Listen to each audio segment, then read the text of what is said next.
do this. It's the real Jonathan Smith Show on Indy Sports Ticket, 1430 AM, 93.9 HD2, and always on the free Indy Sports Ticket app. What's going on? Welcome into the real Jonathan Smith Show here on Indy Sports Ticket. Thank you for tuning in, no matter how you're tuning in, whether that's YouTube, Indy Sports Ticket. If you want to head over there and subscribe. Maybe you're watching the show on X__Jonathan Smith to follow me there and watch the show there. You can also listen on that Indy Sports Ticket app or 1430 AM. So many ways to listen. There's really no excuse not to, and there's so much ground to cover today. Colts draft, we're only a few weeks away from that. We're going to have, a couple different Colts people on the show today to talk about it. We're going to have Destin Adams on at 1, Jake Arthur, he's going to be on at 2 to talk a little bit of Colts draft with both of those guys. It's Wednesday, which means we're doing Over the Hump Day, a new segment that we're going to debut. It's called Internet Debate. I can probably come up with something a little bit more clever than that, but just a lot of things for us to get to today. And I want to start with the Colts because, again, that NFL draft is only about 3 weeks away. And as I was thinking about the Colts draft last night, I was reminded that new things aren't always better, and new isn't always needed. I would like a new car. I would almost always like a new car. But the car that I have right now works really well. Brakes are a little squeaky. I need to go and get that checked. But it's not quite yet needed. And when, the Acura that I drive now runs out, and I do need a newer car, I'm not going to go buy something brand new. I'm not going to a dealership and buying a brand new car. Okay? What I'll probably do is I will absolutely buy something used. Okay? Because just because you have the opportunity to buy something new doesn't necessarily mean that you should. The NFL draft is 23 days away. And the Colts are going to have an opportunity to draft some new players, fresh off, the lot, fresh out of college. And they are going to need an influx of new at certain positions. Okay? But at others, grabbing a used car is probably the better option. Like, the Colts need a linebacker. They need an edge rusher. They need a wide receiver. They need an offensive tackle, and they need a defensive tackle. I think those are kind of the 5 biggest positions of need for the Colts going into the draft. That's a lot of needs with only 7 picks to use, and 0 of them being first-round picks, and only 2 of them being day 2 picks. I know Chris Ballard has a rough track record with first-round picks, but, man, it'd be really nice to have one this year, just to have one extra shot at maybe, just maybe, grabbing a guy in the draft who can come in and contribute immediately. I can tell you right now what is happening behind the walls of the Indianapolis Colts building in those draft meetings. Shane Steichen, he's in those meetings saying, Chris, I need a wide receiver. Sorry, Chris. Ballard, sorry. Let me call him Ballard from now on. I said that, and Chris is like, what's up? Shane Steichen is putting the pressure on Chris Ballard to draft a wide receiver. He's in there. He's like, Chris Ballard, look, Nick Westbrook-Akine is not the guy that I want starting a wide receiver opposite of Alec Pierce. All right, the fact that Westbrook-Akine is currently a potential starting receiver for the Colts, that probably keeps Shane Steichen up at night. He wakes up, with nightmares of Nick Westbrook-Akine dropping passes. He's waking up, he's got cold sweats dripping down his face. And it should keep Shane Steichen up at night. Again, I know that Nick Westbrook-Akine played for Indiana. But again, this is a guy who had 11 receptions on a bad Dolphins team last year. This guy's not the answer. And even though this is a draft class that has, again, a large amount of wide receivers that, that people seem to like, I don't think that this is the time for the Colts to draft a wide receiver. On day 2, with that second and third round pick, You're going to have people telling the Colts to take a wide receiver. They should pass. That is not what they should do because there are used cars available, so to speak. Juwan Jennings, 29-year-old wide receiver, spent a pretty decent, he spent his entire career in San Francisco just doing nothing but converting on third down. I mean, his nickname, for crying out loud, is Third and One. Go sign that guy to a one-year deal. I promise that guy wants to play football somewhere. He's 29 years old. Stephon Diggs had a really good year last year playing for the New England Patriots. He was mature, an important leader in that locker room, and so on. He's a very different wide receiver than Alec Pierce, which is nice, right? They need a yin to Alec Pierce's yang. And he's a guy who can line up opposite of Alec Pierce and still be a viable option, still be a real threat that opposing defenses have to worry about. Deebo Samuel, a little bit older, but that's another guy who, if he came in and he was your starting receiver, he was your number 2 wide receiver behind Alec Pierce, I think that's something that this Colts offensive staff could live with and work with. Tyreek Hill, he's still available. I'll be honest, I don't really want him because he's, a bit of a problem, to put it nicely. But the point is, there are still free agent wide receivers available that the Colts could go out and get. These are proven commodities who you could come in and immediately trust to have an impact, as opposed to using a second or a third round pick on a wide receiver that may or may not do and fill the void that the Colts are looking to fill at wide receiver. I think Juwan Jennings, Stephon Diggs, or Deebo Samuel would all be excellent options to start opposite of Alec Pierce, and it would be worth it because the Colts only have 2 value picks this year. Like, they might be able to find a rookie who could come in and start with those second and third round picks. Maybe. Fourth round on, I don't think that they're finding a guy that they want to come in and start from day one. Could they? Sure. Is it unlikely? Yes, it is. The Colts need to use that second and third round pick on a linebacker, and everyone's going to hate me when I say it. But they also need to use that second or third round pick on an edge rusher. Those are the Colts' 2 biggest areas of need right now. And I'll be honest, I've been wanting the Colts to draft a linebacker for a while now. When was the last time the Colts had just an outstanding linebacker? When was the last time the Colts had a guy, lined up at the mic who could run sideline to sideline and just make plays? Is it Gary Brackett? Is that the last time the Colts had a standout linebacker? Because Zaire Franklin wasn't that. EJ Speed wasn't that. I know Robert Mathis and Dwight Freeney are listed as linebackers, but those guys were edge rushers. We all know that. And we have seen in the recent years great linebackers impact winning at a really high level. Fred Warner in San Francisco, like whenever he's on the field, that 49ers defense takes hold of a whole new identity. Zach Bond for the Eagles 2 years ago is a large part of why they won the Super Bowl. The Browns were bad last year because they didn't have a quarterback, but they had one of the best defenses in the NFL. And a large part of that was obviously Myles Garrett, but the second best player on that defense was Devin Bush, linebacker. Ernest Jones IV in the middle of that Seattle Seahawks defense was a large part of why they were so good last year. The Colts haven't had a player like that in a long time, and they could potentially grab one with a second or third round pick, depending on who's there. They also need an edge rusher.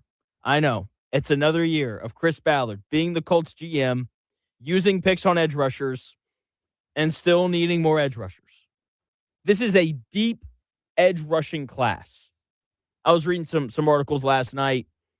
There could be up to 8 defensive ends taken in the first round, and then even more taken early in the second round. There's going to be talents at pick number 47 when the Colts have their first pick of the draft, if they don't trade up. Okay, maybe this is the time where Chris Ballard finally takes an edge rusher that's actually worth a second big contract, unlike a guy like Kwity Paye, who got to the end of his contract, and the Colts are like, you can go play for the Raiders. We don't really need you.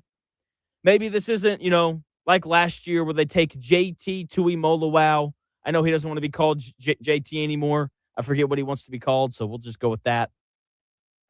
Maybe this won't be like last year, where they take JT Tuimoloau in the second round and then he barely plays. Maybe this is the time where, the Colts land their Max Crosby or Trey Hendrickson or somebody like that. Probably not because it's Chris Ballard, but hey, that option's on the board. Those are the two positions that if I was the Colts, I would look at taking in the second and third rounds of this draft, because that is what is going to allow them to win games this year. The Colts are not going to go out there and beat teams by scoring a ton of points with Daniel Jones coming off of an Achilles injury. Again, last year when we watched Daniel Jones, hot starts. As the weeks went on, the worse he got. Now, he's going to play coming off of a torn Achilles. And I don't know if you saw Kirk Cousins the first year after he played coming off of his torn Achilles. Brutal. I don't know if you saw Aaron Rodgers, his 1 year in New York when he was coming off of his torn Achilles. Didn't look great. So recent history tells us that Daniel Jones probably isn't going to look like the guy that we saw last year coming off of this Achilles tear. And the best way for the Colts to win games this next year is to play complementary football. And everyone says, what does that mean? For the Colts, this is what it means. Run Jonathan Taylor and play excellent defense. You have the defensive coordinator that you need in order to be an excellent team. Okay, Lou Anarumo, excellent hire. Like Ballard has obviously made his mistakes, but Ballard and Steichen did a great job bringing in Lou Anarumo. Okay, so you have the defensive coordinator required to have an excellent defense. They just don't have the players for it right now. Go get an edge rusher that can, actually help you this year. Go get a linebacker who can cover and run sideline to sideline. You already have two really good corners. Okay, like you have a good safety already. The back end of the defense is fine. It's the front seven that needs some work. Shore up the front seven. Go get a linebacker. Go get an edge rusher who can actually help you out this year. And go win games ugly this year. I think Colts fans are at a point where they don't care if they win 31-27 or if they win 13-6. Just go win the games. The Colts don't have even if they go out and they add a wide receiver, they don't have the offensive personnel to win pretty like the Rams or the Ravens or the Chiefs when they were really rolling. And by that, I mean they don't have the quarterback to do it. So go add a little bit more talent to that defense and go beat teams up. Go be physical, run the football, play elite defense. That's how the Seattle Seahawks won the Super Bowl last year. That, physical, run the football, play good defense, that's the identity of the San Francisco 49ers every year. And they win games every year in San Francisco when they stay healthy because of that. Even when they don't stay healthy, they were the most injured team in the NFL last year. And they still won games because their identity was built in physicality and running the football. The Ravens and the Eagles have that identity as well. Both of those teams win a ton of games every year. John Harbaugh is going to take that identity to the New York Giants. And guess what? The Giants are probably going to start winning football games again. The Colts have to make a commitment to being tougher and being more physical because they're not going to out-pretty teams to wins in the NFL with Daniel Jones as their quarterback coming off of a torn Achilles.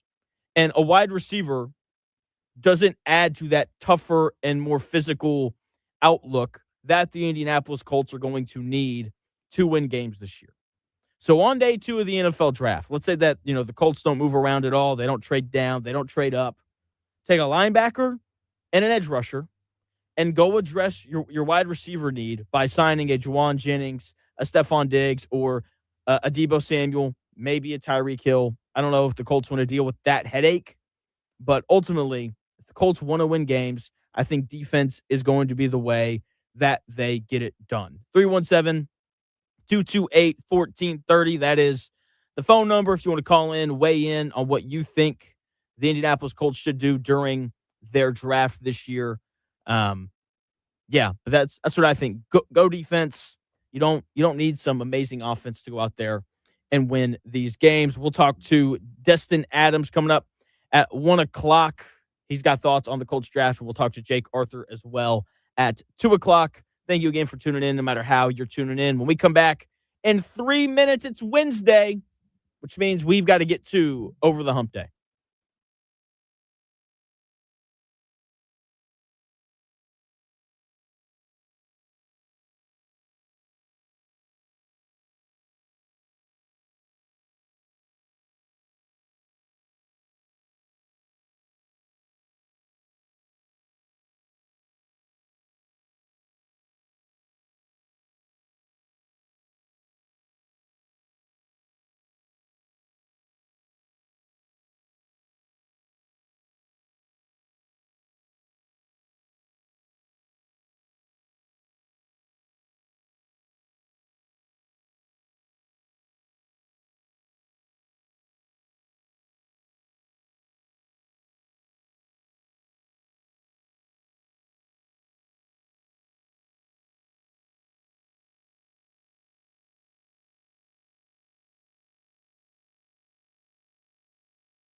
It may, one day, be a must-listen for sports enthusiasts.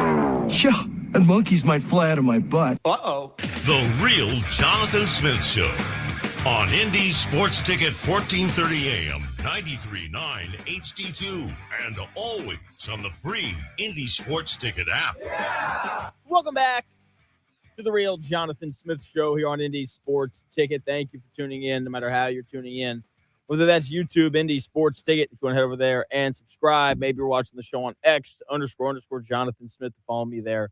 And watch the show there, the Indy Sports Ticket app, 1430 a.m., no matter how you're listening. It's greatly appreciated. And today is Wednesday.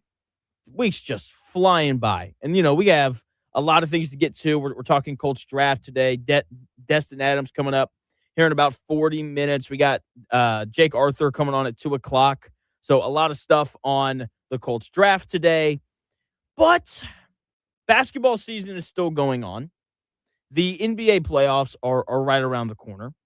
And I was thinking last night about, probably my favorite segment on this show, Over the Hump Day. And I couldn't really think of anything for the Colts or anything local. And so I took the opportunity. And so in honor of Coach Mike Woodson, I've got a little bit of a basketball topic for today's Over the Hump Day. Uh-oh, guess what day it is? Guess what day it is? Huh? Anybody?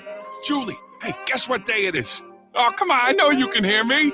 Mike. What day is it, Mike? Leslie, guess what today is? It's hump day. Woo-woo! Hump day!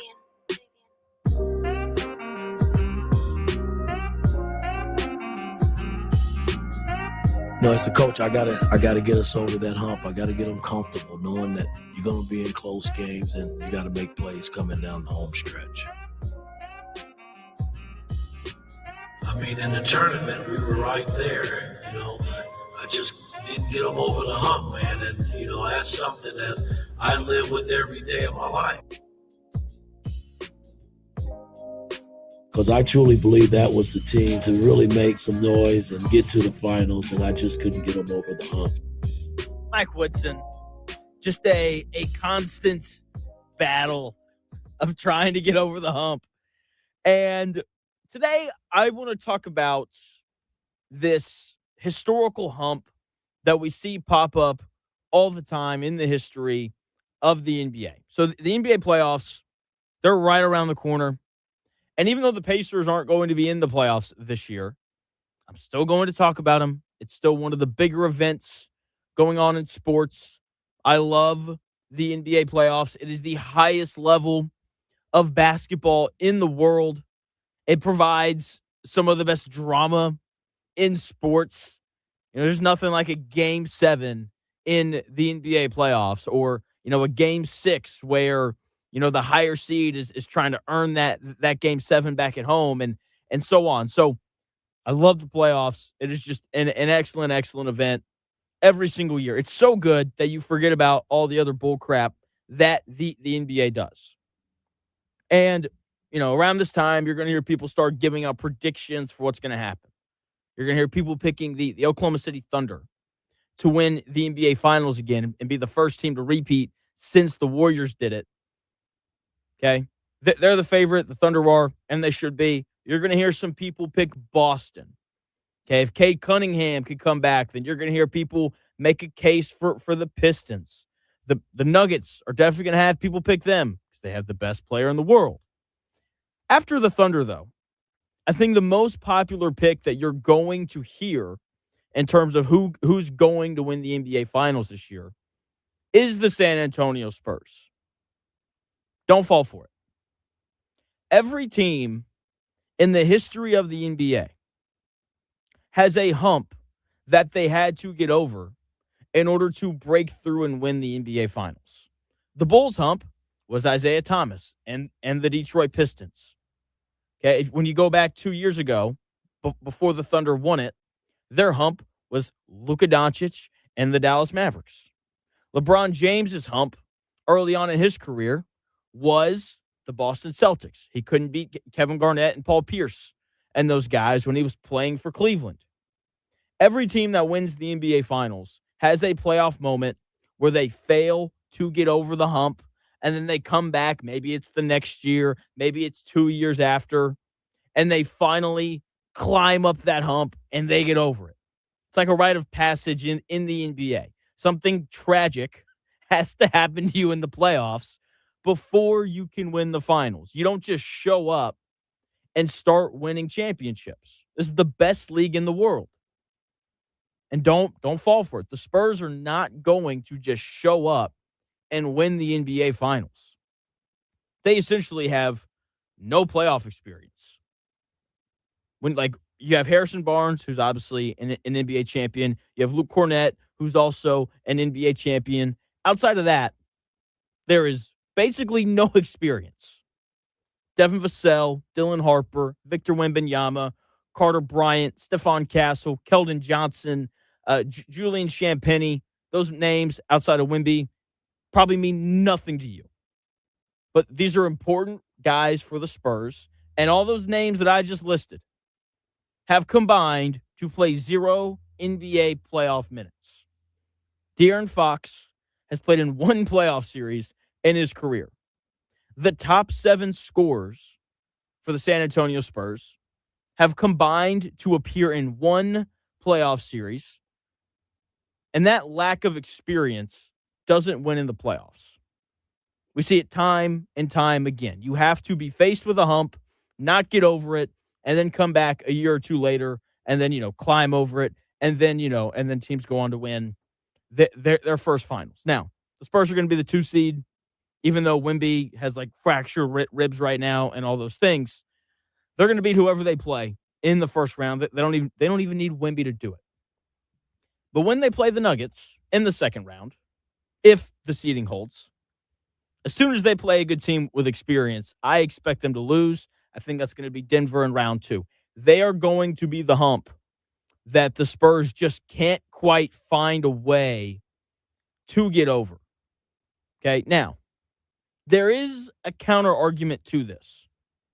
Okay, there is a counter argument to this. Spurs have a 7'4" alien that goes by the name of Victor Wembanyama. This is a guy who's going to go down as the best defender in the history of the NBA. And I understand it's only his 3rd year in the league, but I can already tell you that. Okay, I know people don't watch a ton of regular season basketball. Watch them in the playoffs. You're going to watch that guy and be like, geez, he just takes away half of the floor. It's uncanny what he's able to do and the way that he is able to tilt a game on the defensive end of the floor. What he does defensively is just, it's unlike anyone in the history of basketball. And maybe that's enough to just skip right over the hump.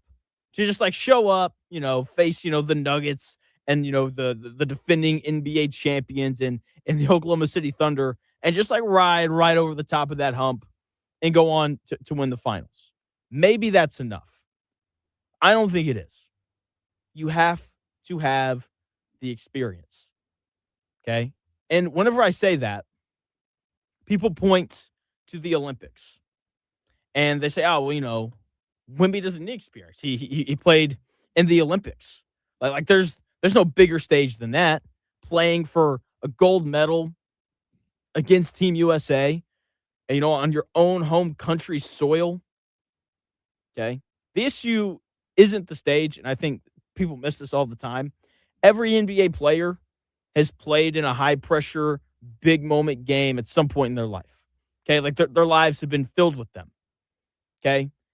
But the experience of playing in a 7-game series against the best players and the best coaches in the world is unlike any basketball experience on the planet. That is the reality of playing in the playoffs. And it's why this hump has formed. And this is where the experience is valuable, not only for Victor Wembanyama, but for the rest of his teammates. Also, the San Antonio Spurs head coach has never coached in a playoff series before. I feel like that matters a little bit. Okay? But the experience is valuable because of how a series changes game to game to game. And that is something that, Spurs head coach Mitch Johnson doesn't have. That's something that Wemby and most of his teammates don't have.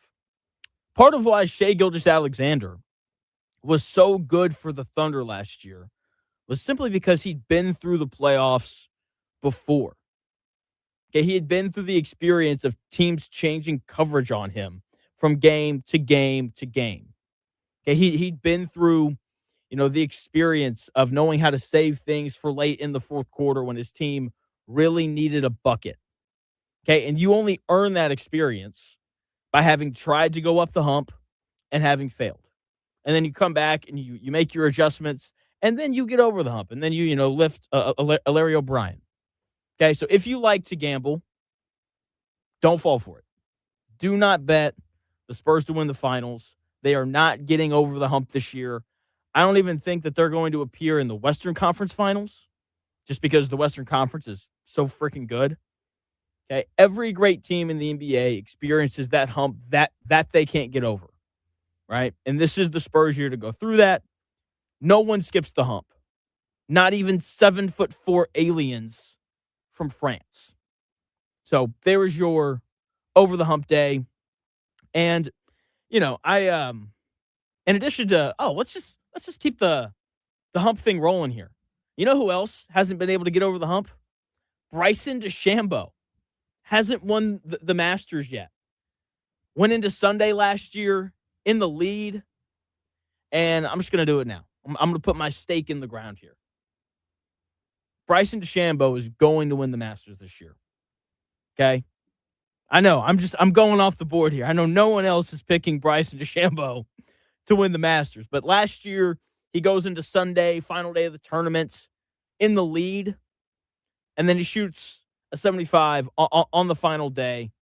Rory McIlroy chases him down, wins his first green jacket, completes that career Grand Slam, and I think this is the year that DeChambeau finally wins his first green jacket.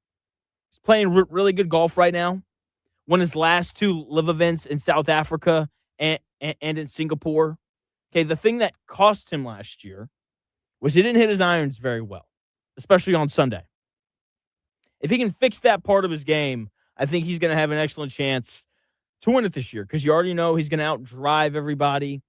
And last year, despite not hitting his irons well, and this is why I like him to win this year, he was so good around the green. So good around the green that despite hitting his irons poorly, he had the lead going into the final day. That's how good he was at chipping and putting. And you heard Ryan Burr yesterday talk about how precise you have to be on these greens. And Bryson DeChambeau, you could argue, was the most precise in terms of how he went about chipping. And like I said, he didn't hit his irons very well last year. He lost 0.69 strokes, nice, to the field on approach across the tournament, which should have left him well out of contention. But around the greens, Bryson DeChambeau gained almost 2 strokes on the rest of the field. That led every player at Augusta National last year. Now, his magic ran out. The poor irons play caught up with him.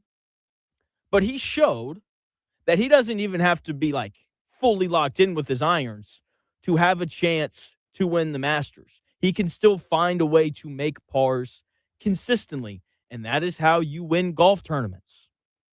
It's not, running off a ton of birdies. I know that that's what we're all looking for. I know that's what we all want to see. But saving par, that's how you win tournaments. When you're on the verge of picking up a double bogey, can you find a way to make par? I thought Bryson DeChambeau did an excellent job of that last year. And between his driving and chipping, he's going to have a chance. The question is just if he can iron out his iron play. If he can do that, then he's going to get over this Masters hump and put on his first green jacket. I like him to do it. The conditions are supposed to be really nice this year at the Masters. So I'm hopeful for him. I like DeChambeau. I know there's a lot of people who don't. If you have a pick for the Masters, the number is 317-228-1430. If you want to call in and give that to me, you are more than welcome to do so. We've got Destin Adams coming up here in about 25 minutes to talk Colts draft. We got Jake Arthur coming up at 2 o'clock to also talk Colts draft. So a lot of Colts today and so on. So we've got a new segment that we're going to debut today. It's called Internet Debates. There was I wouldn't call it a controversy, but I've seen this debate on X. And look, the debates on the internet, a lot of times are stupid. And so I would just like to be the voice above the stupid that explains the very obvious answer. I'm going to do that for you when we come back in 3 minutes.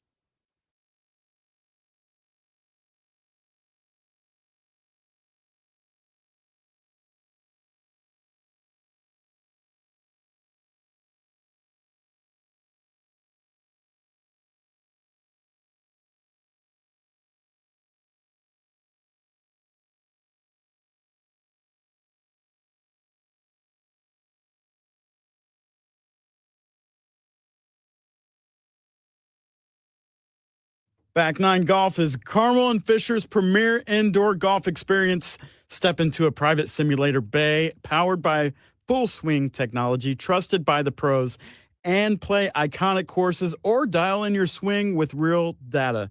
This Friday at 9 a.m., log on to indiesportsticket.com. Click on the Sweet Deals tab to get 1 hour of simulated golf, normally $50, discounted to $25.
The best takes. Maybe. The Real Jonathan Smith Show on Indy Sports Ticket 1430 AM, 93.9 HD2, and always on the free Indy Sports Ticket app. Welcome back to the Real Jonathan Smith Show here on Indy Sports Ticket. Thank you for tuning in. No matter how you're tuning in, whether that's YouTube, Indy Sports Ticket, if you want to head over there and subscribe. Maybe you're watching the show on X__Jonathan Smith to follow me there and watch the show there. You can also listen on that Indy Sports Ticket app, which you can download wherever you find your apps. Of course, 1430 a.m.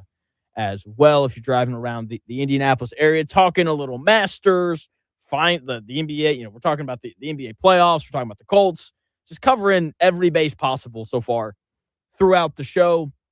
We got some predictions for the Master. Richard likes Justin Rose. I believe he's finished second, I think, 3 times at the Masters. He likes Justin Rose to finally break through and win the Masters. Gritty wants Scheffler to win because he's such a nice guy. He's got a new kid. He's like 10 days old. That's nuts. And so on. So I mean, yeah, I'm all about it. I'm not like a huge golf guy, but if we were to rank sports snaps, like a sport to have on the TV while you take a nap on Sunday, I think golf is number 1. It's golf followed by baseball, but more specifically, a baseball game where the score is like 2-0. It's just like a pitcher's duel. It's an absolute snooze fest. And then third, I don't know what third would be. NASCAR. Yeah, NASCAR, absolutely. Lap, I don't know anything about NASCAR. How many laps do they run in NASCAR? It varies. It depends on the mileage more than the laps. Okay. But they break it up in stages. It's a little bit more interesting now, but Okay. I guarantee you'll start watching a race, but then you'll wake up when it's almost over. If it's like the 500, like the first 50 laps are probably fun to watch because cars are trying to separate out. But like once they're separated, that's when you can probably snooze. You're right. Okay, that makes sense. But yeah, golf is top tier when it comes to taking a nap on Sundays. So you're ready to go.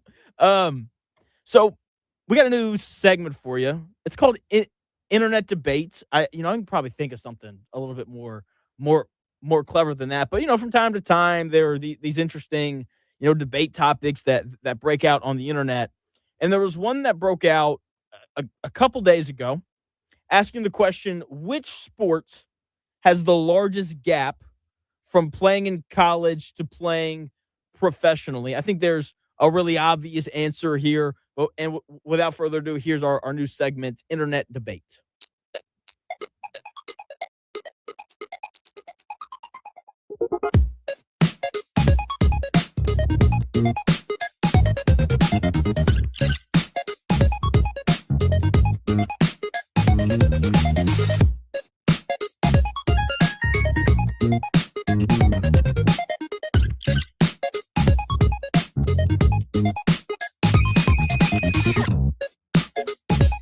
What do you think, Chris?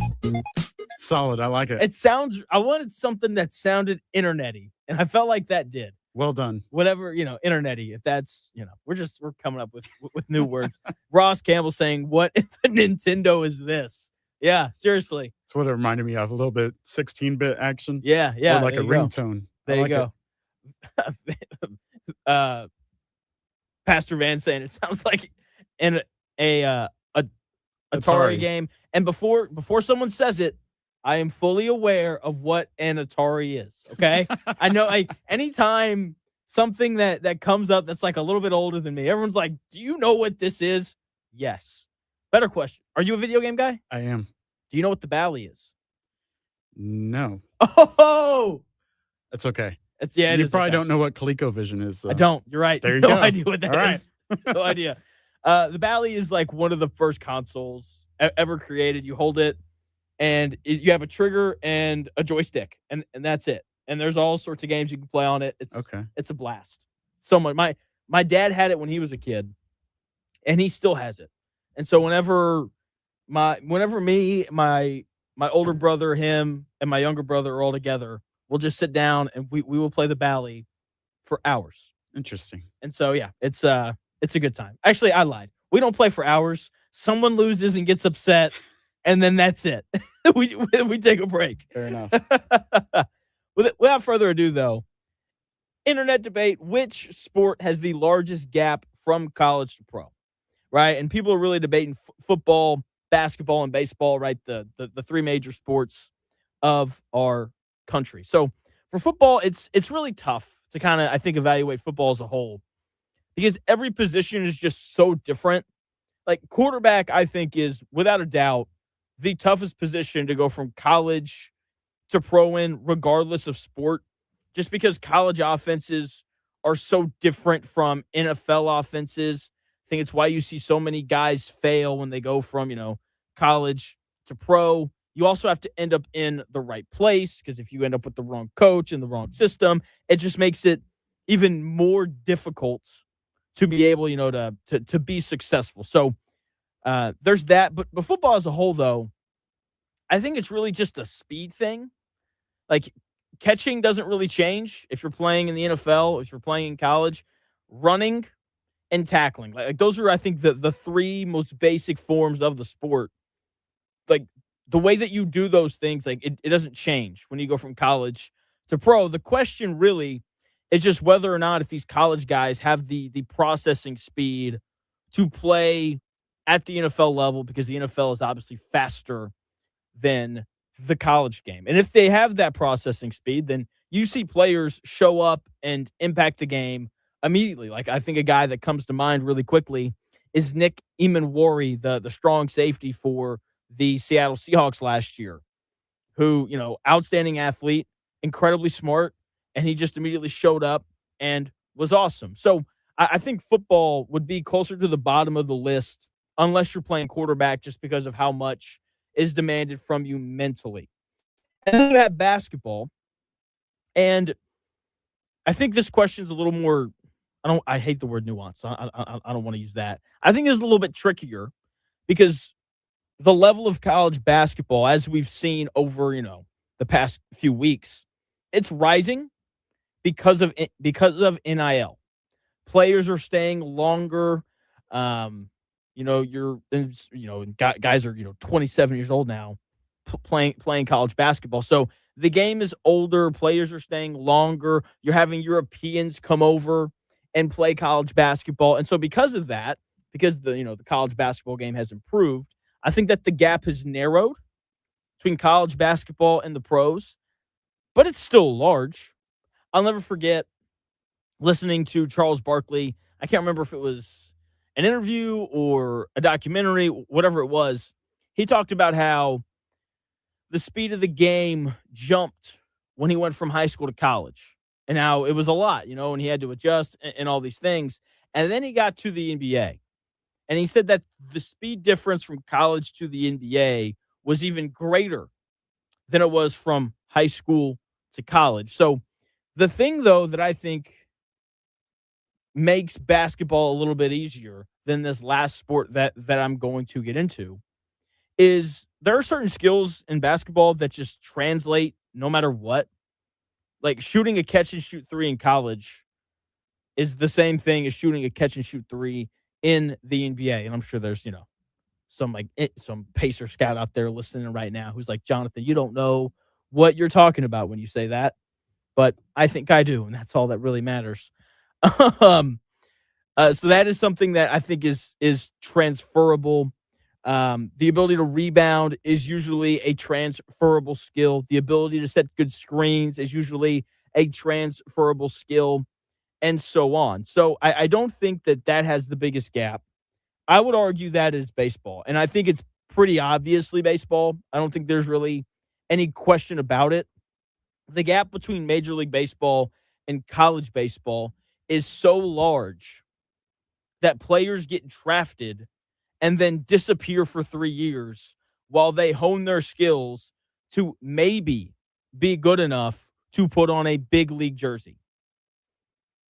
The gap between even, the best of the best when it comes to college baseball and the big leagues is just, it's huge, right? And there's obviously exceptions to the rule, where you have like number one overall picks that just kind of race through the minors. Like Paul Skeens wasn't in the minors, hardly at all. And all of a sudden, he's arguably the best pitcher in baseball. But for the majority of guys, they fall off the map for 4 years while they're riding buses from South Bend, Indiana to, the middle of nowhere in Michigan, right? That's just kind of the way that it goes. So I think that the largest gap, I think it's pretty clearly baseball. And, that's really all that I've got on it. What about you, Chris? What do you think has the largest gap when you're jumping from college to the pros? I'd probably agree with you on that. You pretty much hit it on the head. Well done. I try, man. Appreciate it. No, that's solid. I don't have anything to go along with that. You hit every corner there, and I agree with you. Okay. All right. Thank you. Richard disagrees. He thinks it's football. Pastor Van, this is why we love Pastor Van, because he agrees with me. All right, Chris, I'm gonna keep talking to you here. So I listen to a lot of podcasts and read a lot of different interesting things. And I heard two ideas this morning on my way into work, and I was like, I have to ask Chris about this. Okay. Because I think that they're just fascinating, okay? Sure. Have you ever had to go have you ever had an anesthesiologist come in and put you under for like surgery? Or anything like that? Yeah. Yeah. Okay. So I was listening to a podcast on my way in this morning, and they threw out this idea. Imagine you're getting on a flight and it's 6 hours long. Would you what do you think of the idea of there being a service where like Delta Airlines has an anesthesiologist on every plane, and if you want, you can be like, "Hey doc, put me out for 3 hours or 6 hours." That way you can, be asleep or be under for the entire duration of the flight. What do you think of that idea? I would probably go for that, because the 6-hour flight is a lot longer. That's a long flight. Because, I mean, not only is it a 6-hour flight, but you're also sitting, on the tarmac for what, 45 minutes Yeah. before you take off, and then you have to wait another half hour for them to park and, everything else. So, yeah, I would probably go for it as long as I had the right seat, because I don't want to sit, like, in the aisle and have people crawl over me while I'm passed out, you know what I mean? Oh, I didn't even think about that. Like, if I got a My window seat, I'm for it. my thought process was I would have to, like, scout the plane because I like to read when I'm on the plane and do those things. But if I'm looking around and there's, like, 4 toddlers and, like, a couple babies, put me out, doc. Curtains. Put me out Forget about it. immediately. Put me out immediately. I don't wanna hear these kids the whole way to where I'm going. Absolutely. Yeah. So, I heard that idea. I was like, I think that's a great idea. I'm sure they could probably never ever do that. But I don't know, man. Carry waivers with you, have people sign them, and shoot them up. Let's go. Yeah, I would probably go for that. I think that's a great idea. You're not missing anything outside of, unless you want to pay $30 for internet, up in the Yeah. Wi-Fi up in the sky. And everyone wants to sleep on the plane anyway. That's what a lot of people are trying to do. So like, let's just give them a little boost. Absolutely. So I heard that idea and I was like, that's one of the best ideas I think that I've ever heard. I was like, I love that idea so much. Okay. Yep. The other idea that I heard, I think that this one's a little more out there. So here in America, there's a lot of rules and stipulations on how you can treat injuries. So, for example, Luka Doncic has like a grade 2 hamstring strain. So he's going to Spain for the next month because legally over there, you're allowed to do a little bit more medically to help guys heal quicker from injuries compared to what you're allowed to do here in the States. Okay. I believe this is how embassies work. Like if you were to walk into the Canadian embassy in LA, when you're in the embassy, you were on like Canadian soil technically, even though you're here in like America.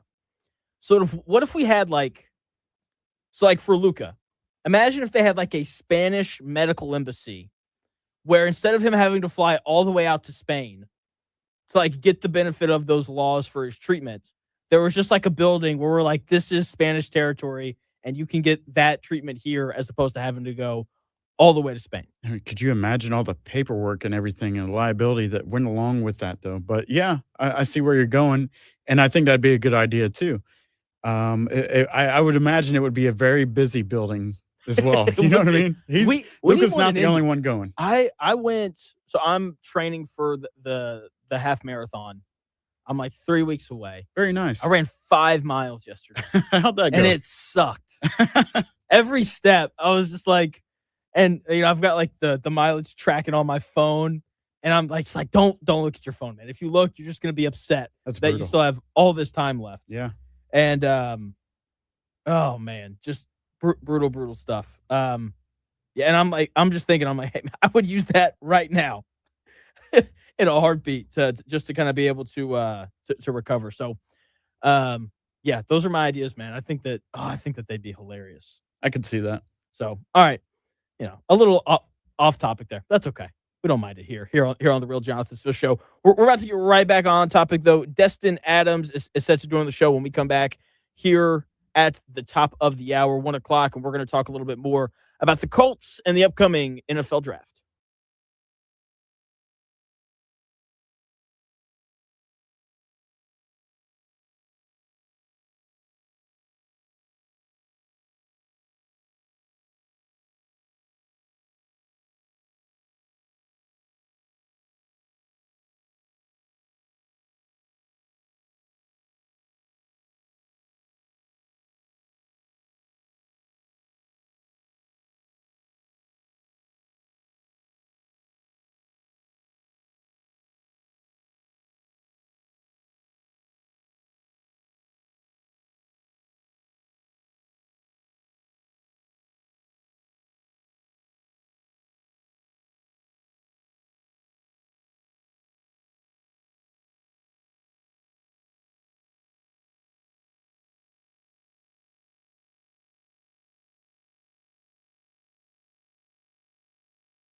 Jonathan Smith Show on Indy Sports Ticket, 1430 AM, 93.9 HD2, and always on the free Indy Sports Ticket app.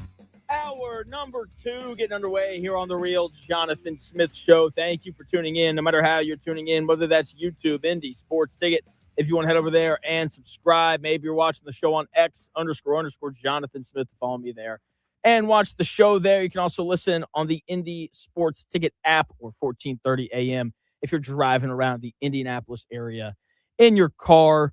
Joined now by the one and only Destin Adams. You can read his stuff over at A2ZSports.com. Does a great job covering the Colts. He's got a 7-round mock draft for the Colts. Destin, what's going on, man? How are you? Doing good. How you doing, Jonathan? I'm doing really well, man. We're having a lot of fun on the show today. And so before we get to the Colts, I want to ask you a question that I asked my producer Chris in the last segment, okay? If you were on a flight for like 6 hours, okay? Oh, we're already starting bad. Yeah, I know. It gets so much better, though. It gets so much better. Imagine there was like an anesthesiologist employed by Delta who was on like every flight and gave you the option to like knock you out for 4 hours of the 6. What do you think about that idea? I think it's a great one. Yeah, I mean, instant push of the button. I don't know what I have to agree to, I guess, here, or what they're knocking me out with, but I guess I'm hitting the deal button. I'm all about it. I think that'd be amazing because I would immediately look for kids and be like, are there more than 7 kids on this flight? There are? Yeah, please. Absolutely. Let's go. All right. Let's get to the Colts and the NFL draft. We're like 23 days out. So I opened the show today, and I was talking about I think a lot of people are pushing for the Colts to take a wide receiver in the 2nd or 3rd round. My thing is I think the Colts have a pretty decent amount of needs. Not having a first-round pick this year makes it tough to address all of them. Why not sign a Juwan Jennings who's still available, a Stephon Diggs, Tyreek Hill, probably not ideal, or just like, why not go find one of these, free agent receivers that are still available out there, sign them as opposed to using a 2nd or 3rd round pick on a Elijah Surratt or somebody like that. Yeah, I mean, ironically, I have them taking Elijah Surratt in the 3rd round of the mock draft that I posted today. So to me, I think it's just all going to be about how the board falls, because to me, using that, you don't have a first-round pick. You have multiple glaring needs that are present at this point. So it's essentially going to be about how many day one starters do they feel like they can land from the rounds 2 through 4 range. I mean, once you get into the 5th on, if you're getting a day one starter out of that, then you basically hit the lottery. But rounds 2 through 4, pretty much every year, we're seeing teams find ways to get day one starters because of just how many older players are coming out nowadays, how many years some of these guys are getting at the college level. So to me, it depends on how the board falls. And I think that's really where they have to look at with multiple positions, because to me, I have the top 4 needs for the Colts in any order you want to have them, between edge rusher, linebacker, safety, and receiver. I think that's the 4. Now, I think there are options in terms of veterans that are on the market at all 4 of those positions that you could argue could start day one. So do they let the board fall as it's going to fall, figure out how they're going to draft, and then sign free agents? Like, that's probably what my assumption is going to be, especially because the comp pick formula doesn't really come into factor after the draft. So if you wait, then you can sign anyone you want. And you're this close now at this point. Like, you might as well wait to see how the board falls. Yeah, that's a totally valid point in terms of waiting. Because like you said, like, if none of those guys have been signed yet, then you've got a little bit of time to wait, obviously. During your time kind of going through all the various prospects, are there any guys that are going to go in the 1st round that you feel like the Colts should look into trading up for? I mean, personally, no. I mean, the guys that I would say are in that range of like, man, if the Colts had a 1st round pick this year, they would have been great fits. You'd have to trade so high that the value you're going to give up, especially when you don't have a 1st this year or in 2027, would be astronomical. I mean, like, you're looking at a guy like Sonny Styles, who I think is going to end up being a top 15 pick.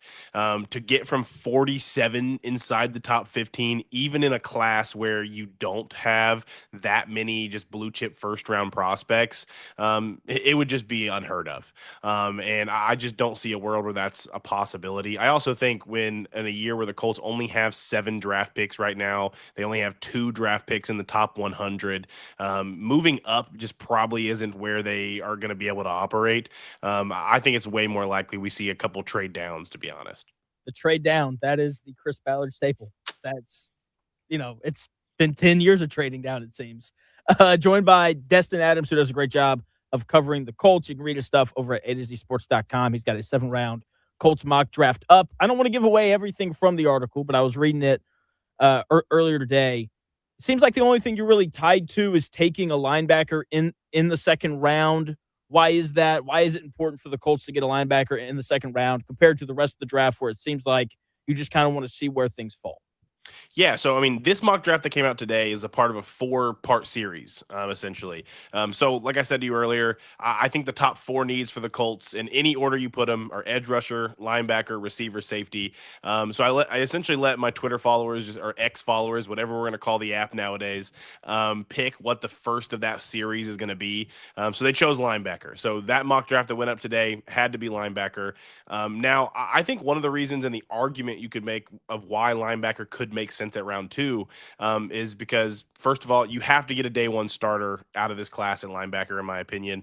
Of those 4 positions that are left, I think you're the least likely to find a difference maker on the free agency market that's left at linebacker, even in the short term. And you already got Akeem Davis-Gaither, who's going to be one of the starting spots. So getting a starting linebacker that's a day 1 starter is going to be a really important aspect for me. And I think the options in this class are so vast and there's so many. And I think you have a really good shot of finding a rookie that comes in day 1 and produces at a high level if you target that in the second round. So I could definitely see the argument for why that's the best case to go with. Jacob Rodriguez, that seems to be the name that I hear a lot for pick number 47 when it comes to linebackers. Who else do you think would be an option at linebacker that you would like to see the Colts maybe grab if Jacob Rodriguez isn't there? Yeah, I mean, Jacob Rodriguez is a good one. I think Anthony Hill Jr. out of Texas, so another Texas school, a very versatile player, a little bit younger. If they wanted to go a younger route to a Jacob Rodriguez, I think could make a lot of sense. Josiah Trotter, who obviously has a little bit of an NFL bloodline there, could make a lot of sense on day 2. I think the interesting part of this class, though, is like to say someone's a second-round prospect in this class is essentially saying they're a third-round prospect in this class. It's the same thing. I mean, because the difference between picking someone at 47 and the difference between picking someone in pick 80s are so marginal on a lot of teams' boards right now that I think a lot of guys that you could look at that are getting 3rd-round grades. So another guy would be like Kyle Lewis out of Pittsburgh. He's not a guy that people expect to go in the second round, mostly because he has a little bit of a smaller frame. But I mean, if the Colts wanted a coverage specialist at linebacker, like you could make the argument that Kyle Lewis is the best coverage linebacker in the class, and that's including 1st-round guys. So if that's what they wanted to go for and they took him in round 2, some people would look at that as a crazy reach. But to me, whoever you're going to pick at 48 and who you're going to get in the 3rd round, like they're so similar in terms of grades at this point that I just don't think teams are going to care. Joined by Destin Adams. You can follow him on X or Twitter at the Destin Adams. He does a great job covering the Colts. You can read his stuff over at A2ZSports.com. He's got a 7-round mock draft up right now for the Colts. And you mentioned earlier, you're talking about the Colts needs, linebacker. We've been talking about that for the last 5 minutes. Safety, there's a guy that we didn't get to see last year in Hunter Wohler, who seemed like he was having a really good camp, gets hurt towards ACL, if I remember correctly, didn't get to play at all. How does his return and, look, camp is camp. It's obviously different than the real thing. How does his presence coming back into the fold impact how the Colts go about who they take at safety? And he's a smaller safety as well. Seems like he could have been like a dime linebacker. How does his presence kind of impact what the Colts decide to do? Yeah, I mean, they were really excited with what they saw from Hunter Wohler last year. I mean, he ends up suffering kind of like a freak foot injury, actually, is what ended his season. Justin Wally, the other rookie, actually suffered a torn ACL. But so you weren't far off. But Hunter Wohler suffered a really weird foot injury, ended his season, was really unfortunate. They were really excited to kind of see what he could do. And they kind of tried him at both positions. They tried him at linebacker during camp. They tried him at safety during camp. They really landed on him being a better fit fit at safety near the end of camp. It really felt like that's where they were playing him. And I think he definitely factors in. I think my biggest thing is you cannot go into every single draft and every single training camps just saying how much you want competition, which is a patent word during the Ballard era. They're going to bring up how much competition they want throughout this roster. And as much as you like Hunter Waller, you cannot go into training camp with a 7th round pick from last year being handed a job when he's not played a single snap in the NFL. Like, you have to at least add some sort of competition, and whether that's a veteran that can kind of push him a little bit, maybe it's a pretty early rookie in a really decent safety class. To me, you have to bring in some sort of competition, and if he wins the job because you bring in competition, it's just going to look better for him in the long run anyway. That is a great point. Competition. The buzzwords of Ballard: competition. We like our guys. There's a lot of them. I don't know if ultimatum's on that list. We need to ask Eric Ebron about that one.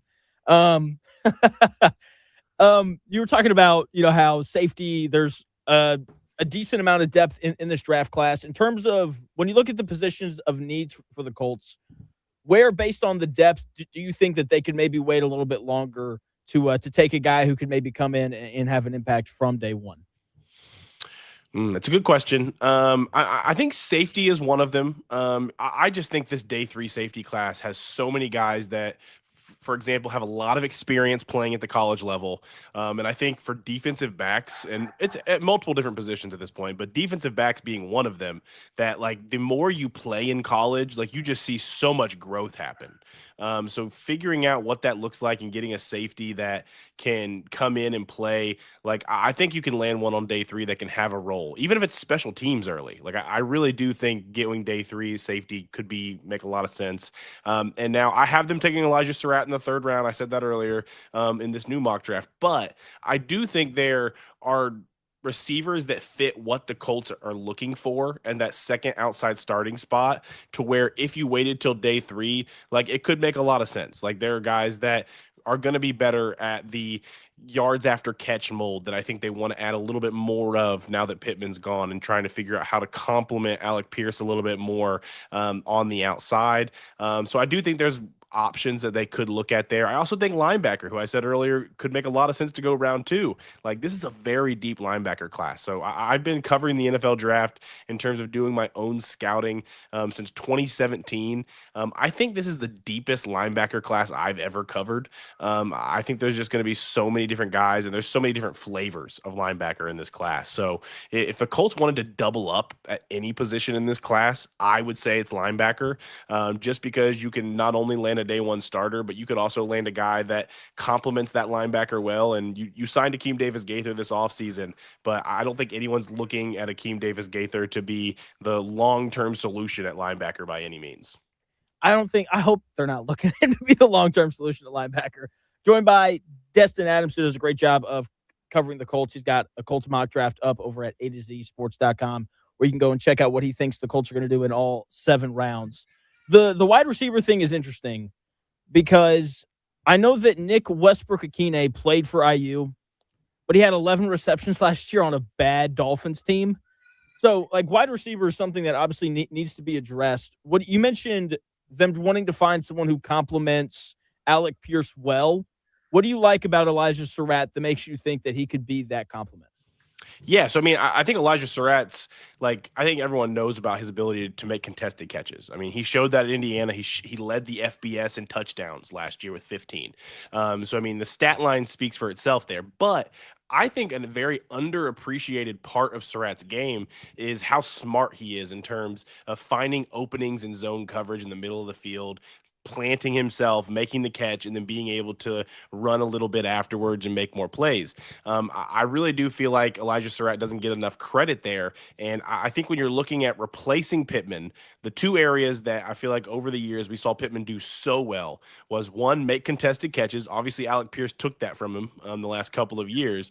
But there were so many examples of Pittman just making these tight window catches, 50-50 ball catches early in his career.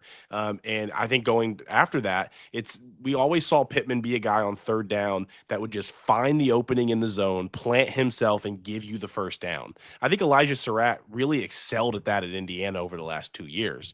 So if they're looking for someone that is just a one-for-one replacement for Pittman, gets him on a rookie contract and can give you a lot of the same traits and a lot of the same skills, I think Elijah Surratt may be the most seamless fit in terms of replacing him. Now, I do think there are areas that they could improve on the role that Pittman had, but if just a one-for-one replacing him is what their goal is, I think Surratt makes a lot of sense. I would like to see them find more of a separator. Because like you said, Alec Pierce is really good with the contested catches. You talk about being able to like find holes in zones. I think that's something Tyler Warren is really good at. So are there any receivers that you could see them looking at that are maybe, I mean, obviously big enough to play out wide, but also athletic enough to kind of separate a little bit more? Is there anybody like that you think they might be able to go get on day 2? Yeah, I mean, I think throughout the class you can see a different amount of options. I mean, if they looked at day 2, I mean, they brought in Chris Bell for a top 30 visit, reported by Ian Rappaport yesterday. He's a guy that before his ACL injury was able to separate at a high level, but also really excelled as a yard after catch guy. So he could give you a little bit of both. I think Skylar Bell out of UConn I think he's one of the best separators in the entire class. And he's a guy that can play outside or in the slot. Very quick guy, ran a 4.4, 40. I think he's a guy that could make I mean, 4.4 is usually a good trigger word. But he's a guy that could make a lot of sense, and he may last till day 3, to be honest, which makes it a little bit more enticing. And then there's some guys that are just high upside swings that people like in this class. Bryce Lance is a really big body, ran a 4.34, so even faster than a 4.4 out of North Dakota State. A lot of people actually compare him to Michael Pittman, which is funny, but he's a much faster version of what we kind of saw from Pittman over the last couple of years. My favorite receiver prospect in this class for the Colts to consider, if they were to wait till the beginning of day 3-ish, maybe even take him in the 3rd round, is Dazon Stribling out of Ole Miss. He's a guy that I just think super fast. Like, I mean, once you give him the ball, any opportunity can be the home run swing you need on offense. He can take a screen to the house. He's willing to take a slant and find openings. And I think he is a very good separator at the next level. I think he's going to have to figure out some play strength stuff and just making sure that he's able to stay on the field. But I really do think he's a guy that makes a lot of sense for Indy. And I think his potential is of the highest in this class. I mean, I've heard some scouts that have Stribling as high as being like the 7th best receiver in this class. Joined by Destin Adams. You can follow him on X at the Destin Adams. You can read his stuff over at AtoZSports.com. Does a great job of covering the Colts. He's got a 7-round Colts mock draft up right now. Last thing for you, Destin, and I will let you go. Feels like every year Chris Ballard drafts an edge rusher, and then a year goes by, and we get to the drafts, and all these articles come out on the Colts' needs, and edge rusher kind of stays on there. Leatu Latu hasn't really panned out. JT, which I know he doesn't want to be called JT anymore, but Tui Molowau didn't really play a ton last year. Colts still need an edge rusher. Is there anyone in particular that you really like in this class to maybe fill that void for the Colts? Yeah, I mean, for me, edge rusher has been an issue for so long. You let 2 guys leave this offseason, so you can't go into camp saying that we like our guys. Like, of all the things he uses, he can't use that for the edge rusher this year because they quite literally let their 2nd and 3rd most used edge rusher from last year walk for nothing in free agency. Now, Kwity Paye got a big contract, so you can use that as your excuse if you're him. Samson Ibukum, they basically just walk. Like, they did not decide to bring him back. So to me, that can't be the excuse given. So you're going to have Leatu Latu at one side, and you're looking at the other. I still think Latu has flashed enough to where I feel pretty confident he can be your 2nd best edge rusher going forward, and which is fine. It's just finding that alpha in the room that can be your leading sack getter every single year. I would love to say this class could give you that on day 2, and there are a couple options that definitely have the upside too, but there's definitely no sure thing day 1 contributors in this edge class, especially on day 2. So if that's the case, days. Like, that's why I've been so big on finding other outlets. I mean, I would still trade for one if I were them. I know that the Jonathan Grenard stuff has kind of gone down a little bit. A lot of reports are saying that him and Minnesota are trying to work out a deal there. I'm still big on them trying to get someone like a Josh Sweat from Arizona, just trying to make a move for a day one starter that has proven production in the league, because your edge room needs it. I mean, right now you're just banking on a second rounder, a third rounder, maybe a fourth rounder. There's some high upside guys that sure it can work out, but the likelihood is so low. Like, why bet your jobs on it? And that's essentially what they're doing. I mean, Shane Steichen, Chris Ballard, Daniel Jones, so many guys on this roster. Like, if you do not make a playoff push this year, make the playoffs, no matter what happens. I mean, crazy injuries can happen again. And if you don't make the playoffs, I think all of them are gone. So right now they're betting on Leatu Latu in a draft pick, or Leatu Latu in a miraculous second-year jump from now Jalen Tuimoloau. So I don't know, man. I really do feel like they're playing with fire there, and I still think a draft pick being what you betted on is just silly business. Couldn't have said it any better myself. Destin, thanks so much for taking some time. When is the next edition of your 4-part series coming out for your mock drafts? Yeah, so I'll have the second part out by Sunday, and that one will be covering an edge rusher. So an edge rusher will be the second round pick, and I'll figure out what the rest of the draft haul looks like after that, but that is the only thing we're locked in on. Sounds good. Destin, thanks so much for your time, man. No problem. Thanks for having me, Jonathan. You got it. That is Destin Adams. You can check him out over on X or Twitter at the Destin Adams. Does a great job covering the Colts. Speaking of the Colts, actually, no, let's not talk draft. It's Wednesday. I love Over the Hump Day. I love my topic for today. So we'll give you a little Over the Hump Day on a Wednesday when we come back in 3 minutes.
If it's in today's sports world, it's here. The Real Jonathan Smith Show on Indy Sports Ticket 1430 AM, 93.9 HD2, and always on the free Indy Sports Ticket app. Welcome back to the Real Jonathan Smith Show here on Indy Sports Ticket. Thank you for tuning in. No matter how you're tuning in, whether that's YouTube, X, the Indy Sports Ticket app, 1430 AM. So many ways to listen. There's really no excuse not to. Big thanks to Destin Adams for joining me in that last segment. We'll have him on again leading up to the NFL draft. Some great stuff on what the Colts could do in the second or third round. Talked a little linebacker, talked a little wide receiver. And we're going to keep doing that with Jake Arthur from Locked On Colts coming up here in about 30 minutes. But it is Wednesday, and as we do every Wednesday, we have a nice little over the hump day topic for you. This time focusing on the NBA. Uh-oh, guess what day it is? Guess what day it is? Huh? Anybody? Julie, hey, guess what day it is? Oh, come on, I know you can hear me. Mike. What day is it, Mike? Listen, guess what today is? It's hump day. Woo-woo! Hump day!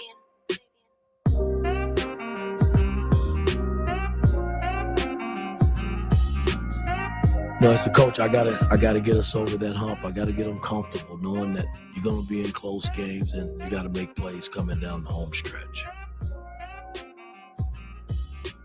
I mean, in the tournament, we were right there. I just didn't get them over the hump, man. And that's something that I live with every day of my life.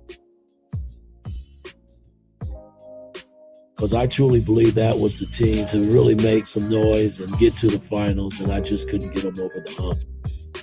Mike Woodson and his consistent struggle of getting teams over the hump. And when I was looking at it last night, trying to figure out what the topic was going to be for today's Over the Hump Day, I was thinking about the NBA playoffs because they're right around the corner. And even though the Pacers aren't going to be in them this year, by the way, their season ends on Sunday, April 12th, final day of the NBA regular season.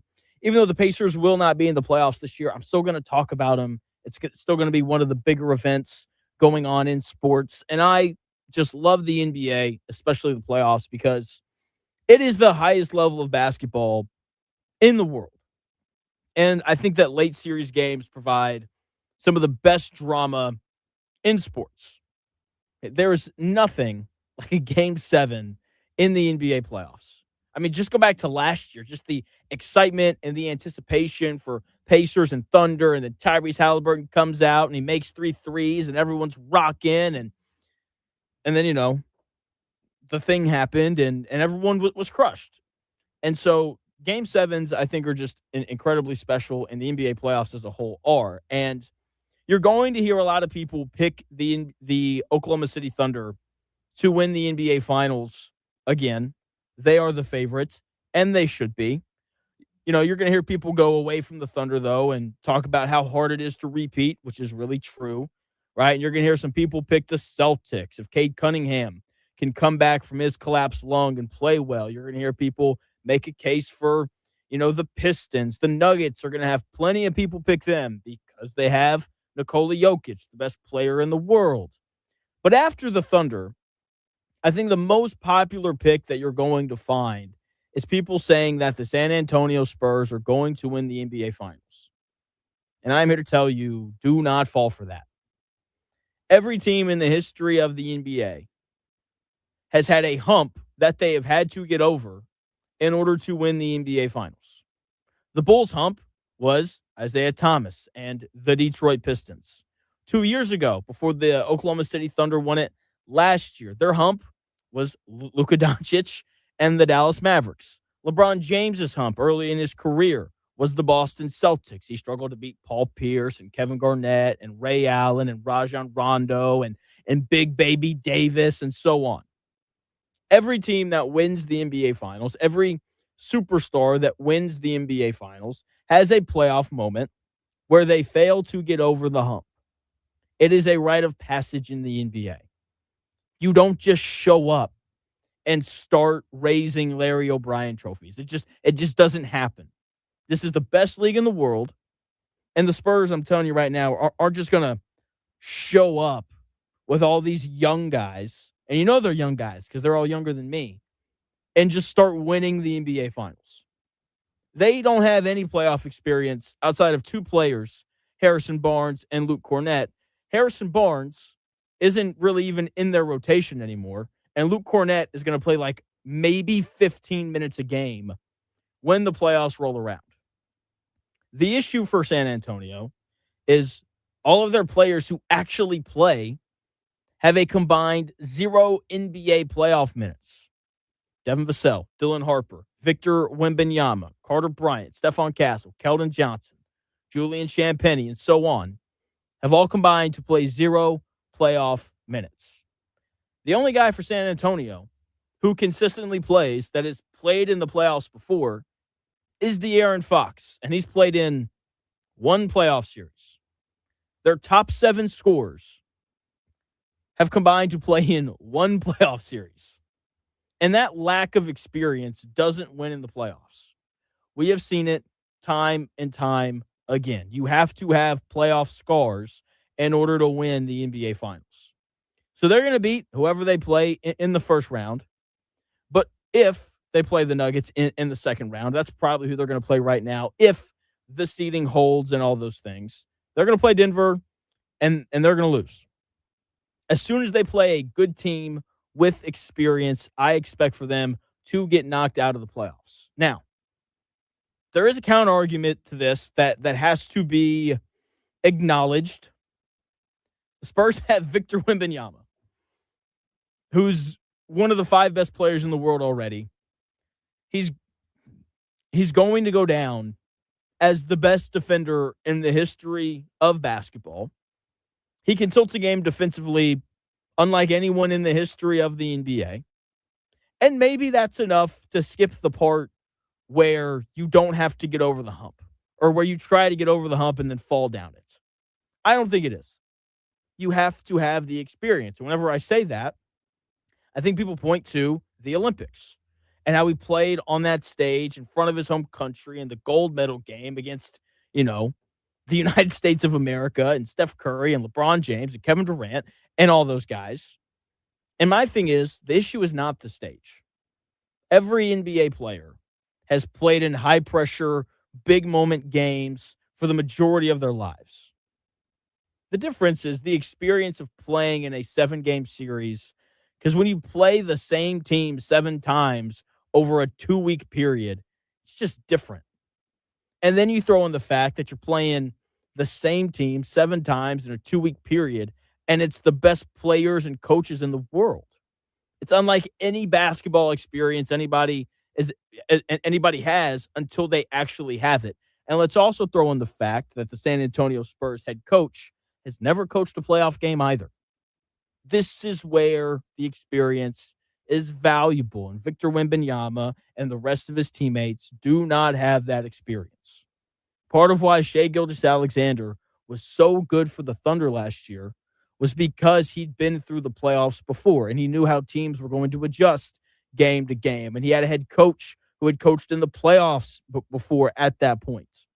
Because as the series progresses, it changes, and the way that teams guard you changes, and Shai Gilgeous-Alexander was prepared for all of that because he had been through it before. Victor Wembanyama and the rest of his teammates haven't had to go through that. So if you like to gamble, don't fall for it. Okay, don't bet on the Spurs to win the NBA Finals. Okay, I don't even think that they're going to make it to the Western Conference Finals. Every great team in the NBA experiences a hump that they can't quite get over. And this is their year to go through that. No one skips the hump. Not even 7'4" aliens from France. So that is your Over the Hump Day on a beautiful, beautiful Wednesday. It is a great day in Augusta, Georgia for, we're on the eve of the Masters. They're doing their little, par 3 tournament stuff right now. They're doing, they're doing like their practice rounds like now. We're watching Scotty Scheffler get ready to go for tomorrow. And I have an official pick for the Masters this year. I'll give it to you here in about 3 minutes. Back 9 Golf is Back Nine Golf in Carmel and Fishers is your premier indoor golf experience. Like it's a great time to go play golf. Get up there, step into a private simulator bay powered by full swing technology, trusted by the pros, and play iconic courses or dial in your swing with real data. This Friday at 9 a.m., log on to indiesportsticket.com and click on that sweet deals tab to get 1 hour of simulated golf, normally $50, discounted down to $25. Again, you can do that at indiesportsticket.com.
It may, one day, be a must-listen for sports enthusiasts. Yeah, and monkeys might fly out of my butt. The Real Jonathan Smith Show on Indy Sports Ticket 1430 AM, 93.9 HD2, and always on the free Indy Sports Ticket app. What's going on?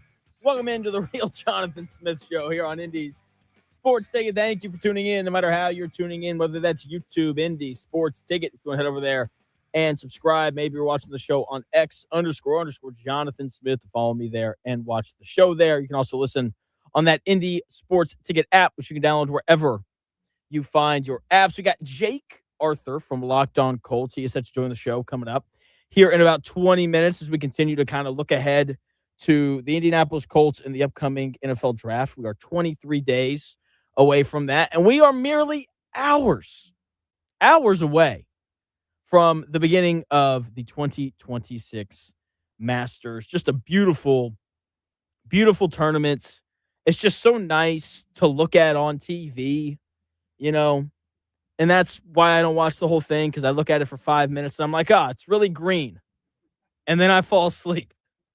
And I know there's golf purists out there who hate me for saying that, but that's That's how I feel. I'm sorry. But I do have an official prediction for who is going to win the Masters this year. And I decided to kind of flex my knowledge a little bit, wanted to go off the board, wanted to bring up a guy that no one else is talking about, taking Bryson DeChambeau to win the Masters. The guy with the third best odds in Vegas. And I keep going back to last year, and that's probably not the right way to do this, but, that's fine. He was the leader going into Sunday, and then he just had a brutal final round, shoots a 75 on the final day. Rory chases him down, wins his first green jacket, gets all the glory of it, and I think DeChambeau kind of rights his wrongs from last year and wins his first green jacket. Okay? He's playing really good golf right now. I think that's where it kind of has to start, even though golf is weird. You can be playing outstanding golf. You can be playing the best golf of your life. I'll never forget the first summer that I moved here. It's like it's the summer that I learned how to play golf. It was really just me attempting to break 100 and only doing it once every time I went out. And one of my buddies, really good golfer, like single digit handicap, and not, some people say that, and then you watch them play and you're like, you're not a single digit handicap. That's not true. He legitimately was. But we went out one day and he went from playing the best golf of his life to the worst golf of his life. Like, it was kind of incredible the way that it changed so quickly. And so sometimes that happens. Maybe it happens to DeChambeau. I don't think it does. He's won his last two live events in South Africa and in Singapore. And the thing that cost him last year was the fact that he didn't hit his irons very well. Okay, that was kind of his shortcoming. It's why he wasn't able to win his first green jacket. So if he can fix that part of his game, I think he's going to have an excellent chance to win it this year. Okay, he's going to outdrive everyone, and last year, despite not hitting his irons well, and this is why I like him to win, he was so good around the greens that he was able to have the lead going into the final day. Obviously, he putted well because you have to putt well in any tournament if you want a chance to win. But you heard Ryan Burr yesterday come on the show and talk about how precise you have to be on these greens. And DeChambeau last year was incredibly precise because of how he chipped it. Okay, like he just put on a chipping clinic last year.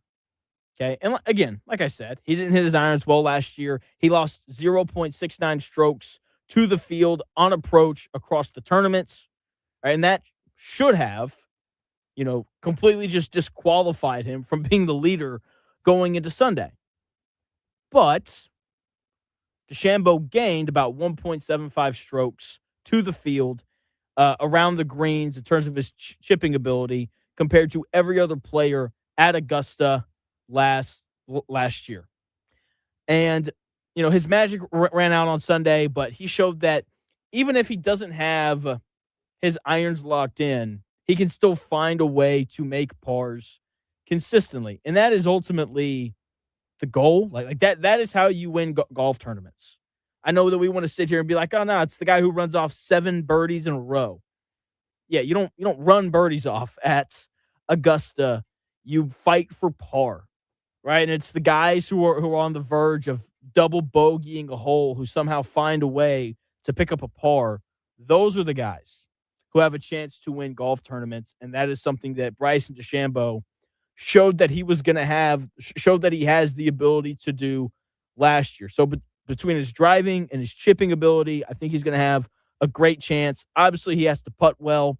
If he can just figure out his irons, just play him averagely, then I think he's going to have a great chance to win on Sunday, grabbing his first Masters jacket. So there's something that's happening right now. I wouldn't call it breaking news, but I do think that it is news. Yahoo reported earlier today that the NCAA, they're looking into adjusting the eligibility rules in terms of like how long guys can stay in college and, play collegiate sports and, all of those really important things, right? So I was looking into it, and this is the new proposal that the NCAA is going to talk about. So an NCAA committee, this is going to happen next week, by the way. They are going to discuss a new age-based standard for athletic eligibility that would grant athletes 5 full years of eligibility from the time of their 19th birthday or their high school graduation. So they're going to completely get rid of like the waiver requests. So no more, Trinidad Chambliss going to 3 different judges until one says, yes, you can play college football. They're getting rid of that. They're getting rid of red shirts. That's not a thing anymore. Everybody is eligible to play immediately. There is no, saving 1 year of eligibility for later. Okay. So there is going to be, a small group of outliers for that. People gone on maternity leave, military service, or for religious reasons. Like those people, like they'll be eligible for like a red shirt kind of thing. But outside of that, no red shirts, right? So they're trying to clean it up. They're trying to disallow guys playing college basketball until they're 26 years old, which is a good thing. I think that's a really good thing. Like you could just, like if you just watched the NCAA tournament and anytime Yaxel Lindenborg was defended by an 18-year-old, it was just so obvious that he's like 25 and that he's 7 years older than these guys that are defending him. And that is a huge advantage. Again, this is why and look, this is true for, I think, college football and college baseball and so on, but, college basketball just ended, so we can just kind of roll with that. This is why every college basketball team in the country wants to be a nightclub, 21 and up only. And I like that the NCAA is trying to do their job of stepping in and limiting the age range a little bit more. Because again, like we don't need the guy for USC who was like 26 years old when he at the start of the year, like Chad Baker Mazzara, whatever his name was, he ended up getting, kicked off his team. But anyway, we don't need that. We don't need 26-year-olds, guys who are on their, third wives playing college basketball, right? It needs to be guys between the ages of like 18 and 23.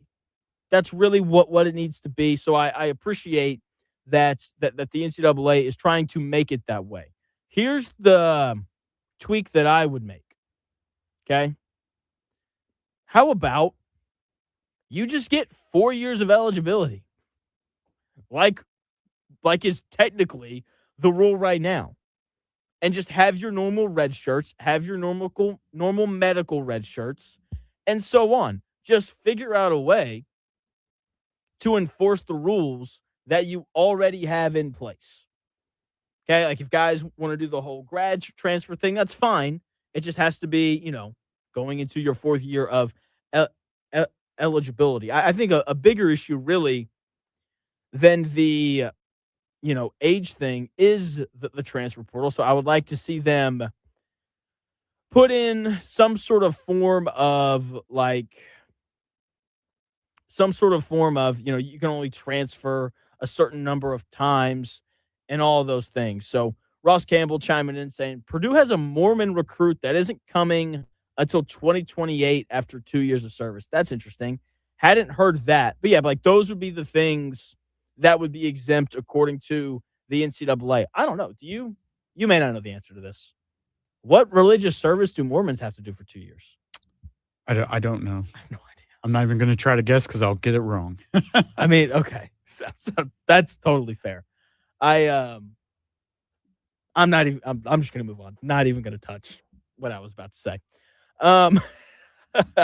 Self-restraint. It's a very, very important thing to have. So that is a developing story that is obviously important as we, as people continue to try to fix collegiate sports and all these things. So it's just an interesting thing. Like, I'm so glad that, I got out of college and quit playing when I did, because it's just a headache. I couldn't even imagine being a player, even though technically I could go back and play because I still have a COVID year and all those things. But, at some point, like I get that we need to make things fair, and there's like this desire to make everything fair, especially for young people and all that kind of stuff. But the NCAA would have just been in a significantly better position if they had just completely ignored the idea of things being fair. If they had just looked at my generation of college athlete and been like, look, guys, you guys are just SOL. Sorry that COVID happened and it cost you, a year of eligibility. But, sometimes it just sucks to suck, and just moved on. It would have made all of this so much easier. And if you gave, the NCAA a time machine where they could go back and fix that, I think that is exactly what they would have done, because it just would have kept us from all these headaches, because now we've got all these different exemptions, and it's really just made things a little bit tougher. So, yeah, I think the NCAA would go back and try to fix a lot of things that they've done over the last, several years. You can actually do a really long list of that. Maybe that needs to be the fun list Friday, a list of all the things that the NCAA would go back and change. Actually, I think that'd be kind of boring. We'd be getting into legislation, and I don't know. I don't think people would enjoy that at all. But we are only, a few weeks away from the NFL draft. We're going to have Jake Arthur from Locked On Colts. He also writes over at coltsroundtable.io. Does a really good job of covering the Colts there. Goes to all the press conferences. Again, Jake Arthur just does a really good job of covering the Colts. And, we're going to talk about their draft and those things. And everyone keeps calling for a wide receiver. I'm really interested to kind of see where Jake lands on that, because I'm just of the opinion that there are still free agent wide receivers available who could go out there and be signed, whether it's Stephon Diggs or Jawan Jennings or Deebo Samuel or, whoever it ends up being, that could come into this Colts locker room and contribute immediately. And that they're going to be able to contribute immediately, because you've seen them do it, for the past 5 years or, whatever it ends up being. So I would like for the Colts to not draft a wide receiver on day 2. I think this is my biggest draft take. They need to go edge rusher or linebacker, and then with the third pick, take the other one, because I think that in order for the Colts to win football games this next year, it's not going to be about the offense. I think that if the Colts make it about the offense, then they're going to lose games, because you've got a quarterback coming off of a torn Achilles. And we've seen this before. Aaron Rodgers, the year after tearing his Achilles, didn't look good. Kirk Cousins, the year after tearing his Achilles, didn't look good. So something tells me that Daniel Jones, a year after tearing his Achilles, isn't going to look good. I think that, that is where common sense leads us now. Maybe Daniel Jones is the Jason Tatum of quarterbacks, and he's going to come back after like a super short period of time, and he's just going to be awesome immediately. Wishful thinking Wednesday, huh? Yeah. That's exactly what it is. Yeah. No, it's not. That's not going to happen.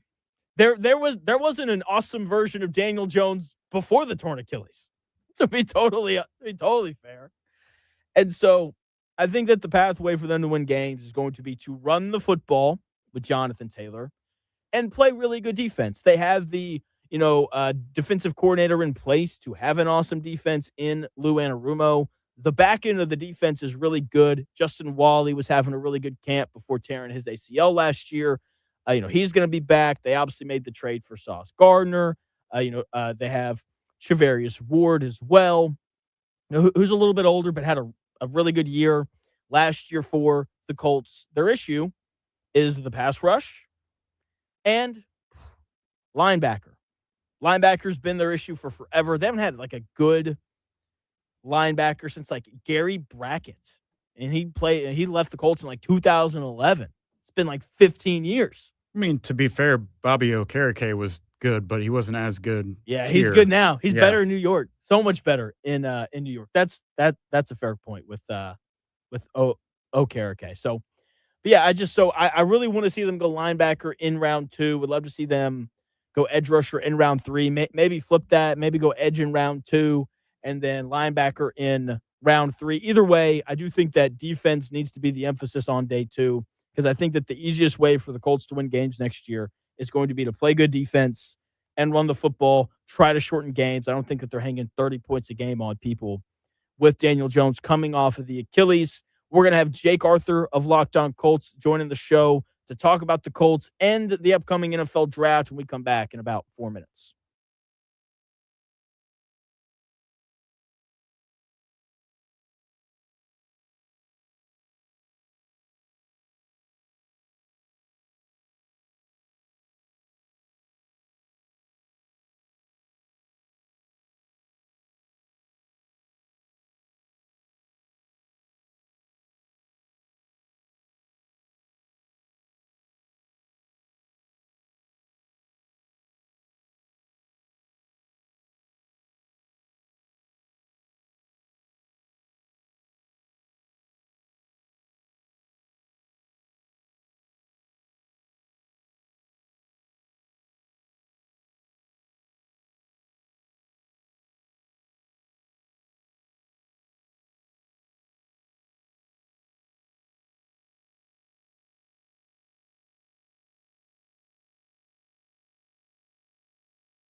Jonathan Smith Show on Indy Sports Ticket, 1430 AM, 93.9 HD2, and always on the free Indy Sports Ticket app.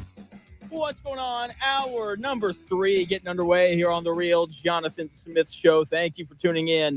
No matter how you're tuning in, whether that's YouTube, Indy Sports Ticket, head over there and subscribe. Maybe you're watching the show on X__Jonathan Smith to follow me there and watch the show there. You can also listen on that Indy Sports Ticket app or 1430 AM. So many ways to listen. There's really no excuse not to, especially when we have great guest, Jake Arthur, who does a great job of covering the Colts. You can follow him on X at Jake Arthur NFL.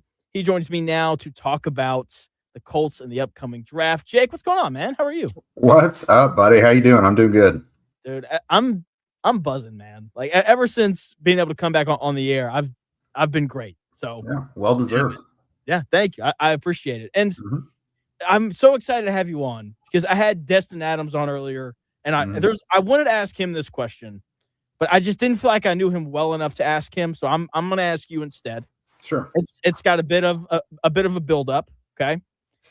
What are the chances, or if there was a draft pick this year for the Colts, if there was a player that Chris Ballard took, is there a player that you think most likely Chris Ballard could take where he winds up being this generational player in the draft? And then in a few years, Chris Ballard hits him with some sort of ultimatum that leads him to retiring. If there was a player like that in the draft, who do you think that would most likely be? I don't know. That seems somewhat topical here. Wow. No, that I find that story to be pretty underwhelming in the believability category.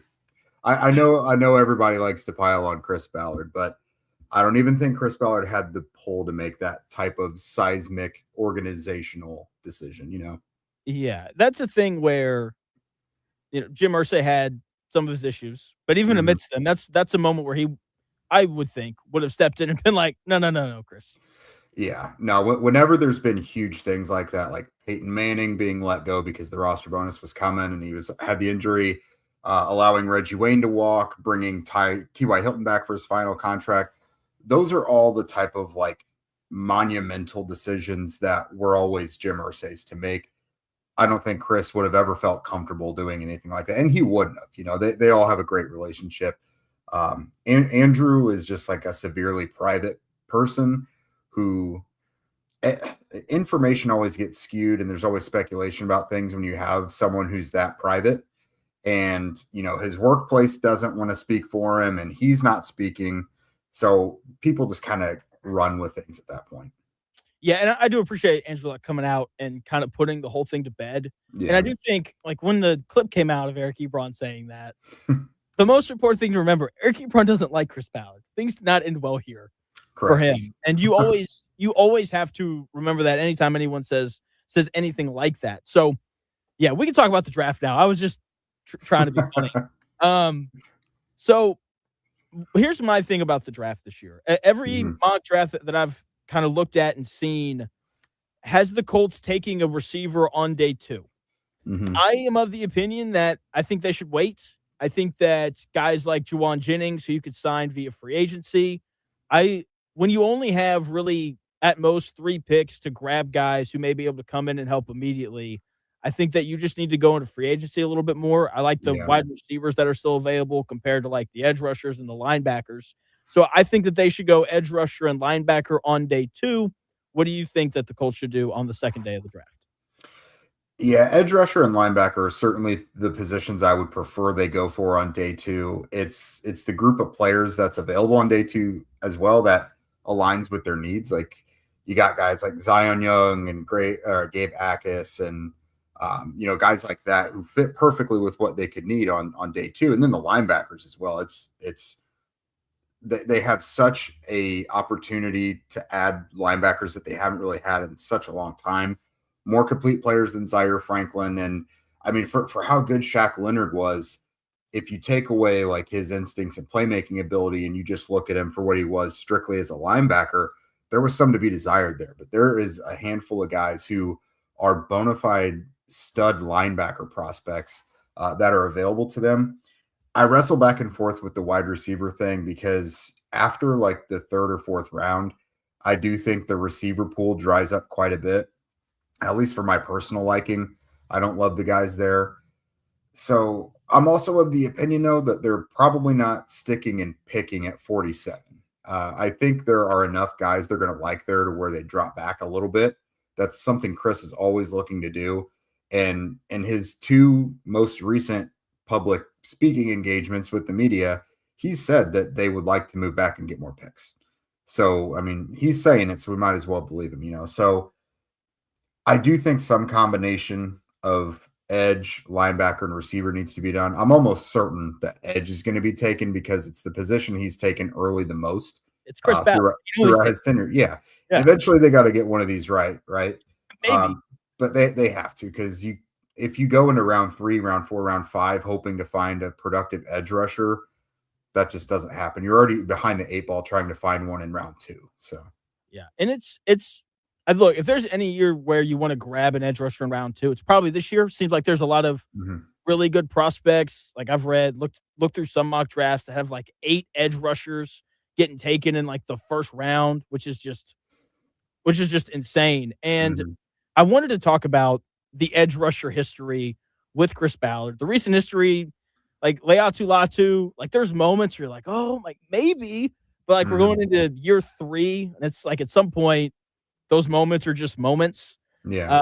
You know, they take, you know, Jalen Tuimoloau last year, and you know, the whole name change thing is just people are just insane. Anyway, he like barely played.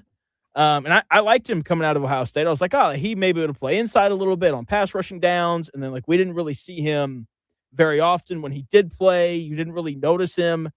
And it just seems like every year Chris Ballard drafts an edge rusher, and then the following NFL draft for like the Colts need an edge rusher. Yeah. What is it? Is it just bad luck? Is there like a trait that you notice Chris Ballard keeps taking that kind of leads to these guys being a little underwhelming? What do you think it is about the guys that Ballard has taken that has led to this consistent underwhelming feeling? Yeah, edge rusher is a really interesting group for him to draft because for the longest time we thought we knew the type he liked. It was kind of the bendy, athletic, explosive types like Kimoko Toure and Ben Banogu that kind of, you know, faded away spectacularly. Even Tyquan Lewis was actually a really good tester coming out of Ohio State. You don't think of him as being explosive now, but he really did have those traits. But he's really changed his ways. Like he has cast a wide net, and he's drafted early defensive ends of all types. You know, Dayo Adangbo was this big freak of nature with all the length and explosiveness and violence in the world. Kwity Paye was not a finished product, was a really stout and strong run defender, powerful guy, but he had really good athletic traits, but needed to get that polished out. And he never really developed that beyond being like a 7-8 sack per season guy. And then JT Tuimoloau and Leatu Latu were kind of different from all those guys as well. So I think a lot of it is a good dose of bad luck. And I do want to say, I think Latu's going to be good. He's just not that like alpha guy you're looking for yet. I think he is productive, just not quite productive enough yet, you know. But you still absolutely need more. Their edge group is not ready to this point. But I think the biggest trait that he needs to hang his hat on, and it's what I have learned that I need to change in how I evaluate edge rushers, is just their like play strength and their play balance. The guys that cannot be pushed around and they convert speed to power and they don't get totally just locked up on blocks, they may not have all those, you know, tools in their toolbox when it comes to pass rush moves and all that, but they're a lot more productive. It's why like a guy like Jared Verse was able to be essentially like a defensive rookie of the year versus, you know, Leatu Latu and Dallas Turner not making much of a blip at all as rookies. Those more powerful, stout guys that won't be pushed around and they can get around the edge and won't be bullied, they tend to have a quicker impact. So luckily there are some guys in this draft like that. Zion Young out of Missouri is arguably the best run defending edge in the draft. Now I know no one wants to hear run defending edge, but like he's got really good traits to become a pass rusher also. And it is the second round.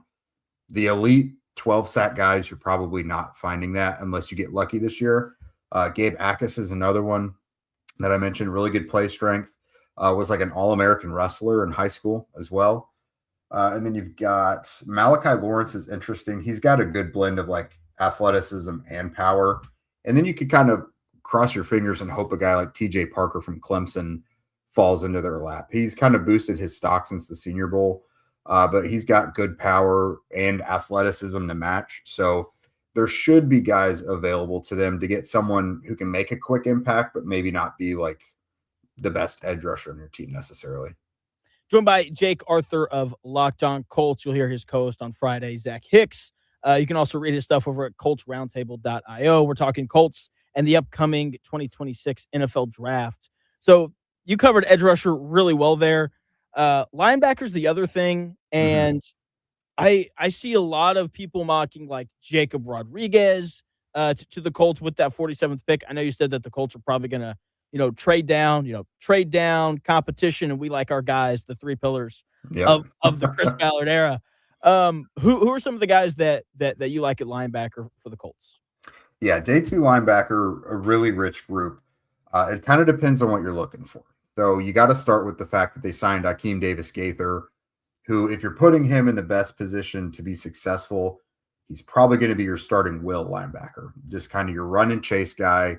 You're not having him call the defense and deal with a bunch of blocks and doing a bunch of blitzing like you would the just normal middle linebacker like you did with Zaire Franklin. So if you're looking for the Mike that's replacing Zaire Franklin, that's when, Jacob Rodriguez comes into play. Anthony Hill from Texas is someone who could be there.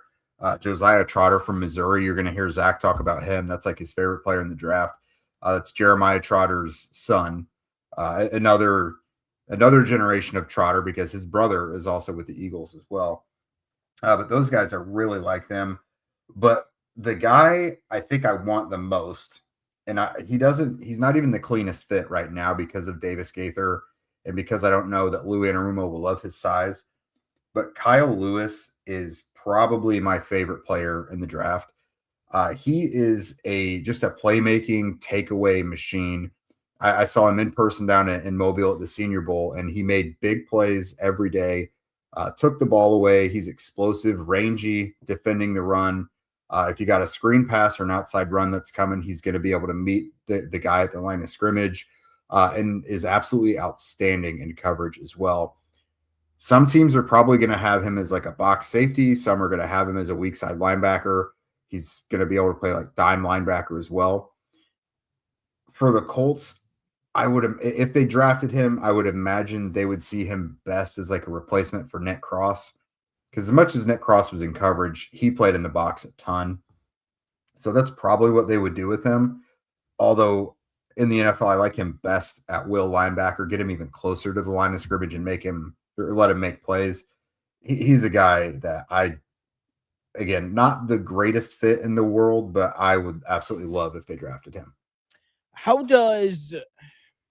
So last year during camp, Hunter Waller had a really good camp. He has the foot injury.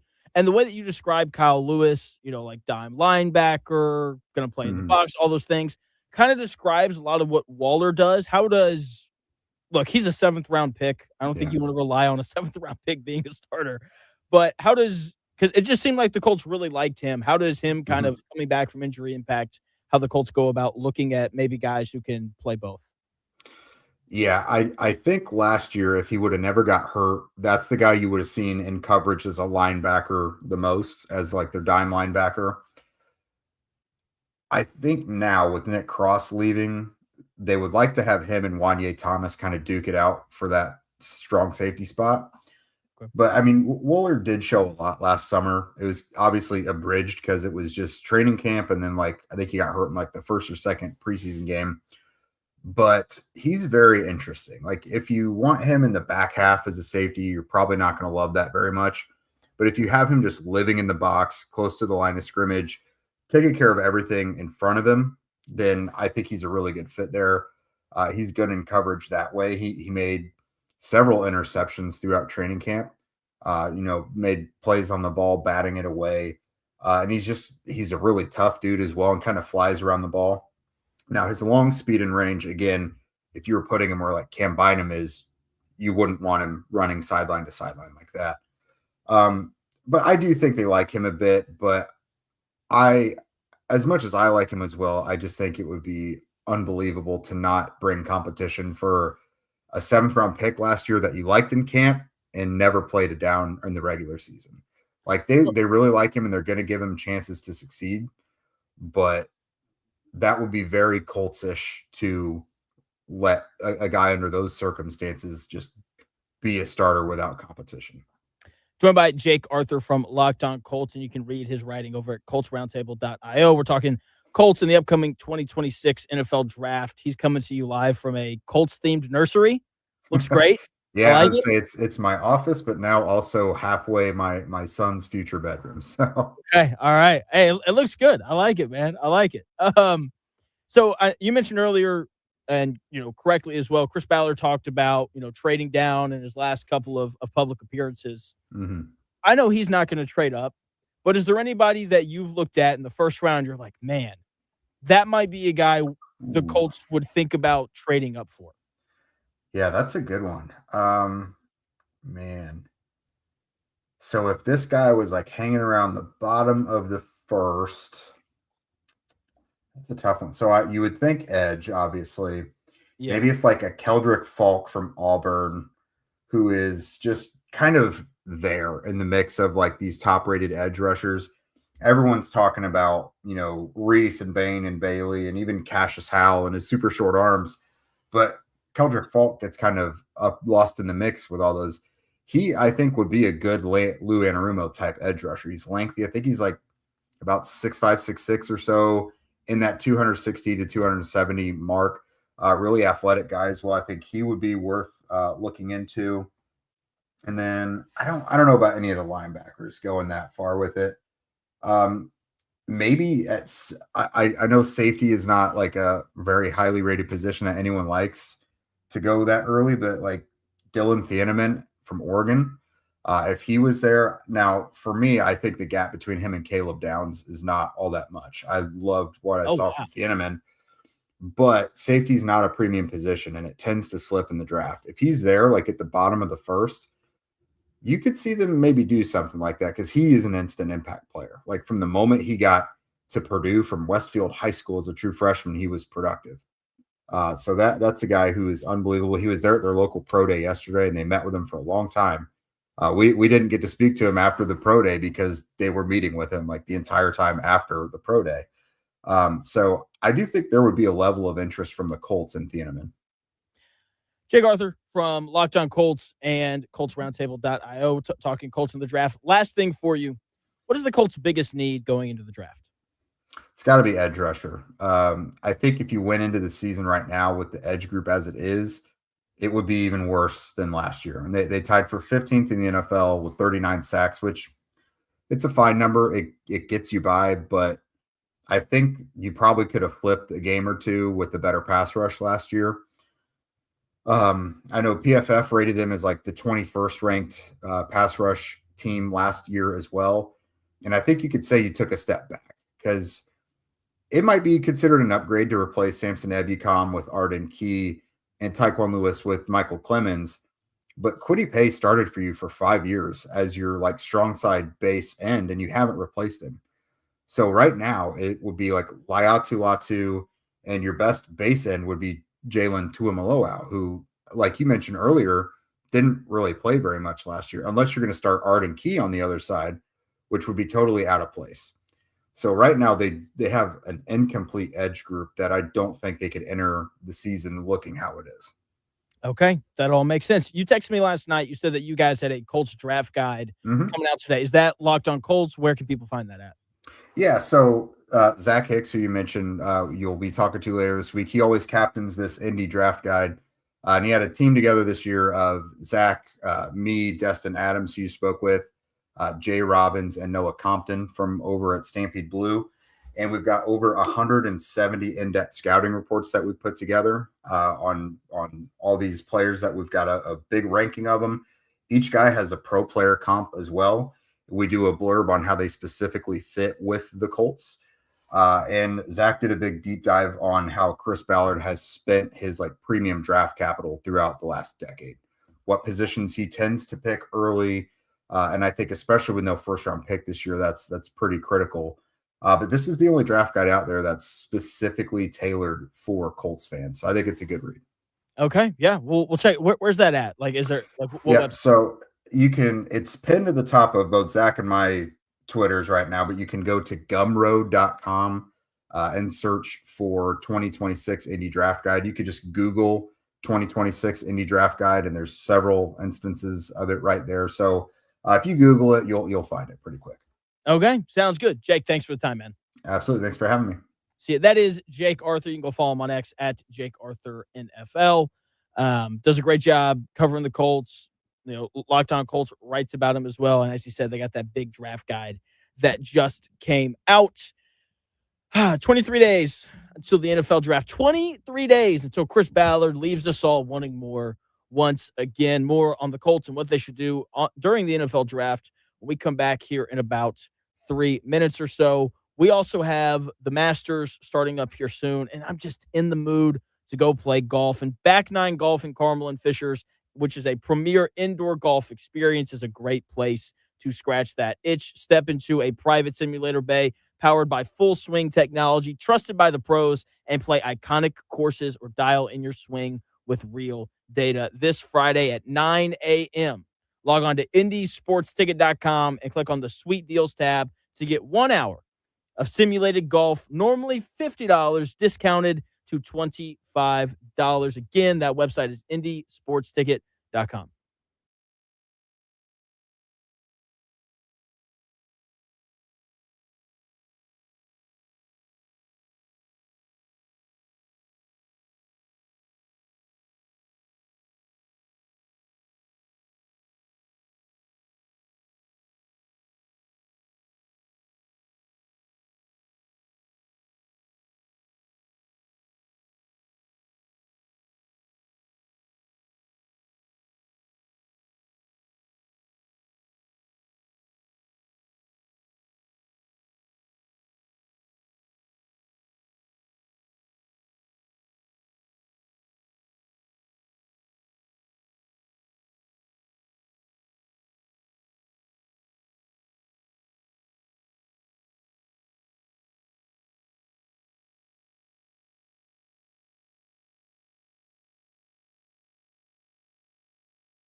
The best takes. Maybe. The Real Jonathan Smith Show on Indy Sports Ticket 1430 AM, 93.9 HD2, and always on the free Indy Sports Ticket app. Welcome back to the Real Jonathan Smith Show here on Indy Sports Ticket. Thank you for tuning in. No matter how you're tuning in, whether that's YouTube, Indy Sports Ticket, you want to head over there and subscribe. Maybe you're watching the show on X__Jonathan Smith. Follow me there and watch the show there, the Indy Sports Ticket app, 1430 a.m. If you're driving around the Indianapolis area.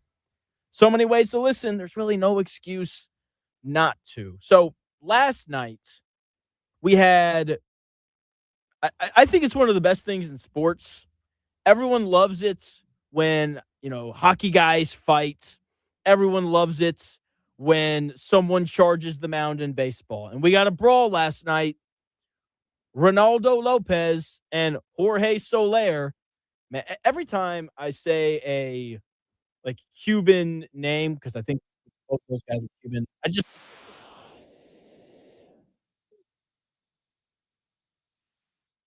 not after each other. Like they're throwing haymakers and it's awesome.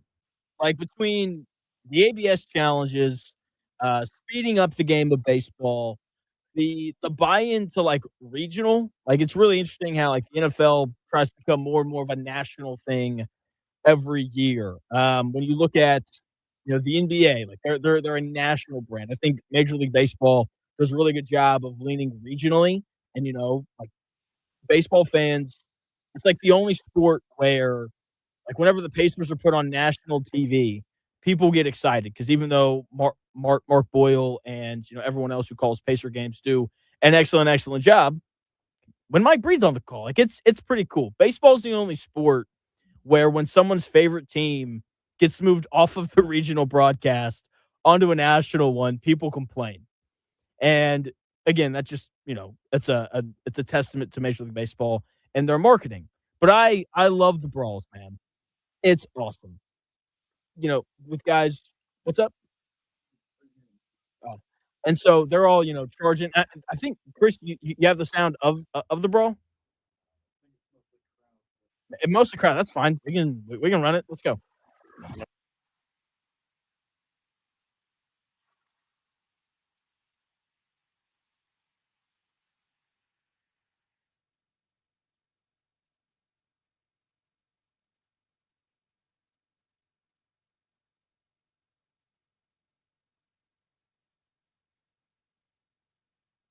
Crowd noise, awesome. Love it. I love it. So, and whenever I see one, it takes me back summer after my freshman year of college. So I played college baseball, go Reddies, wearing the shirt right now. And I went down to Dallas for a summer to play in just a normal summer league, get more reps, more at bats, all that kind of stuff. It was a wooden bat league. That was pretty cool. Faced a couple guys who got drafted. It was a good time. It was a good time. And it's like our fourth game of the summer. And we had this guy on our team. This is skinny Puerto Rican kid, played JUCO, had a huge, just these huge chips on his shoulder, all that kind of stuff. And we're playing this team, and they've got this 6'3" first baseman who's just annoying.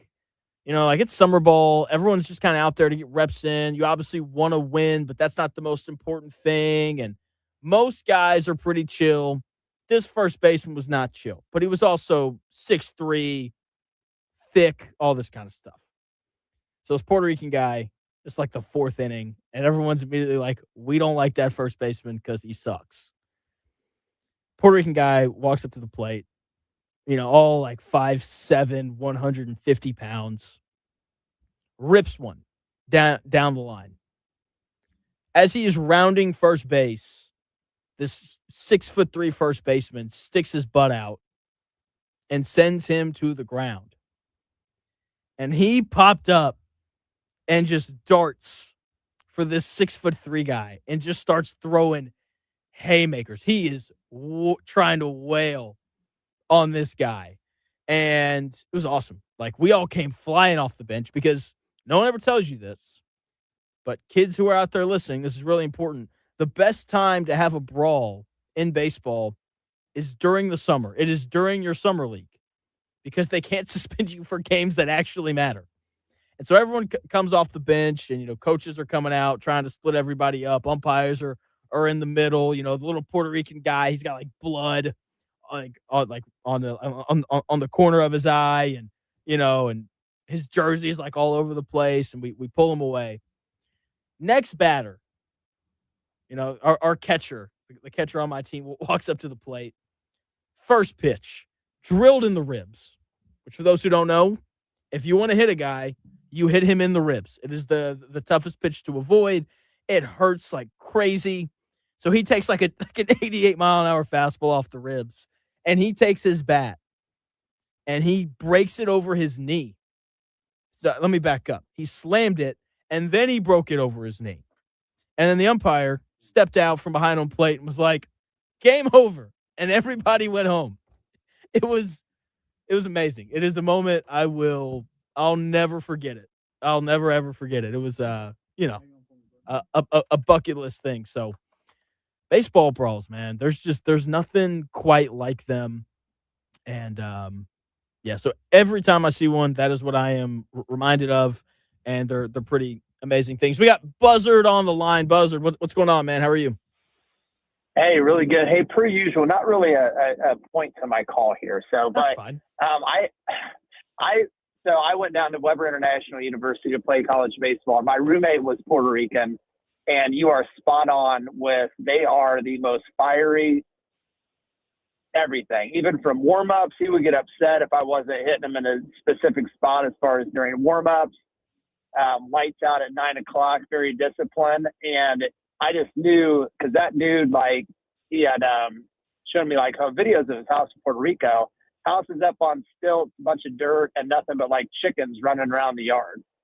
So not a lot to do but play baseball in Puerto Rico apparently. But he was super awesome guy, taught me a lot about discipline, but never, ever, ever cross a dude that's Puerto Rican that plays baseball. Don't do it, man. Like they're all tough because, like you said, not all of them, but a lot of them come from these tougher players. Like I think one of my favorite videos ever, and this guy's not from Puerto Rico, but have you seen the video of Mariano Rivera talking about what he used as like a glove as a kid? No, I have not. I'll have to look it up. He takes a piece of cardboard and he like folds it, and then he cuts like a little slit in the fold, and that was his glove. Right. It's incredible. And it's like, which, who needs a glove when you're throwing a 95-mile-an-hour cutter? I don't think anyone's really going to hit that. But just incredible stuff. Yeah, man, they're all fiery. Like I remember when I was still in high school, there was an older guy who went to play JUCO, and they had a bunch of guys from Puerto Rico on their team, and they were nice enough like to let me go hit with them. And like you said, super disciplined. They all had plans and routines. And then they do everything full out. Like they swing as hard as they can every time. Every time they swing, if they're pitching, they just throw it as hard as they can. It's really impressive stuff to watch from them. Yeah. It kind of reminds me, like, as far as if he with basketball. So I would thought he's like, I don't care about basketball. They care about baseball as much as we care about basketball here. So it was just, and on with this, I never had seen anybody in college that made themselves go to bed at 9 p.m., didn't drink, very serious about baseball. He taught me a lot. We'll just say that. We had a guy, so Coach Hooten every year, that was our head coach. He would bring in a guy every year to kind of talk to us before the year started. And he brought in this guy who used to play for him, got like drafted, in like the 40th round, all that kind of stuff.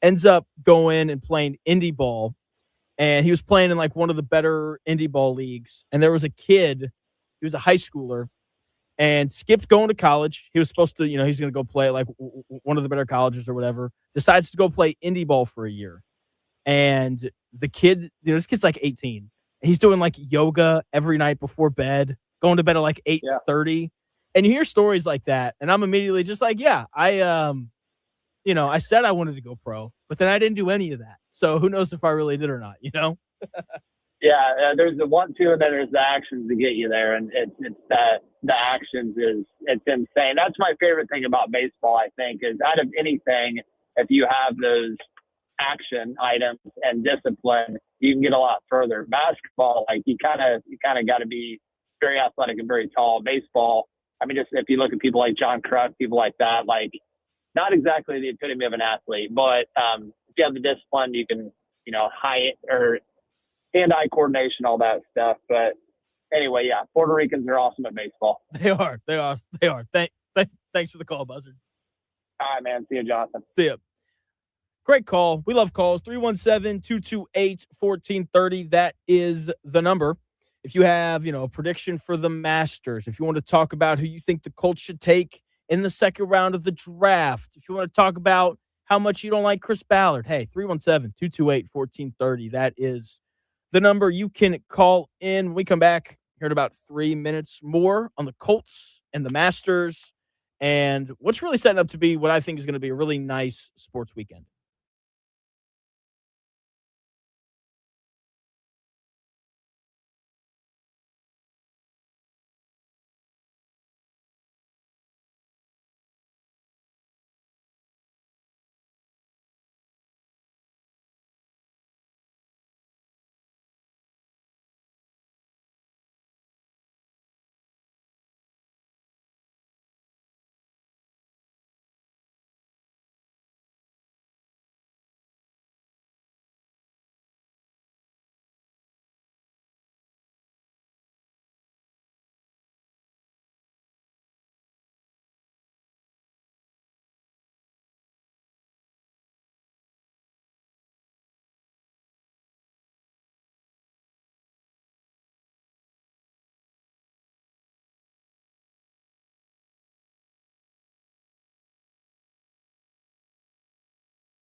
If it's in today's sports world, it's here. The real Jonathan Smith Show on Indy Sports Ticket 1430 AM, 93.9 HD2, and always on the free Indy Sports Ticket app.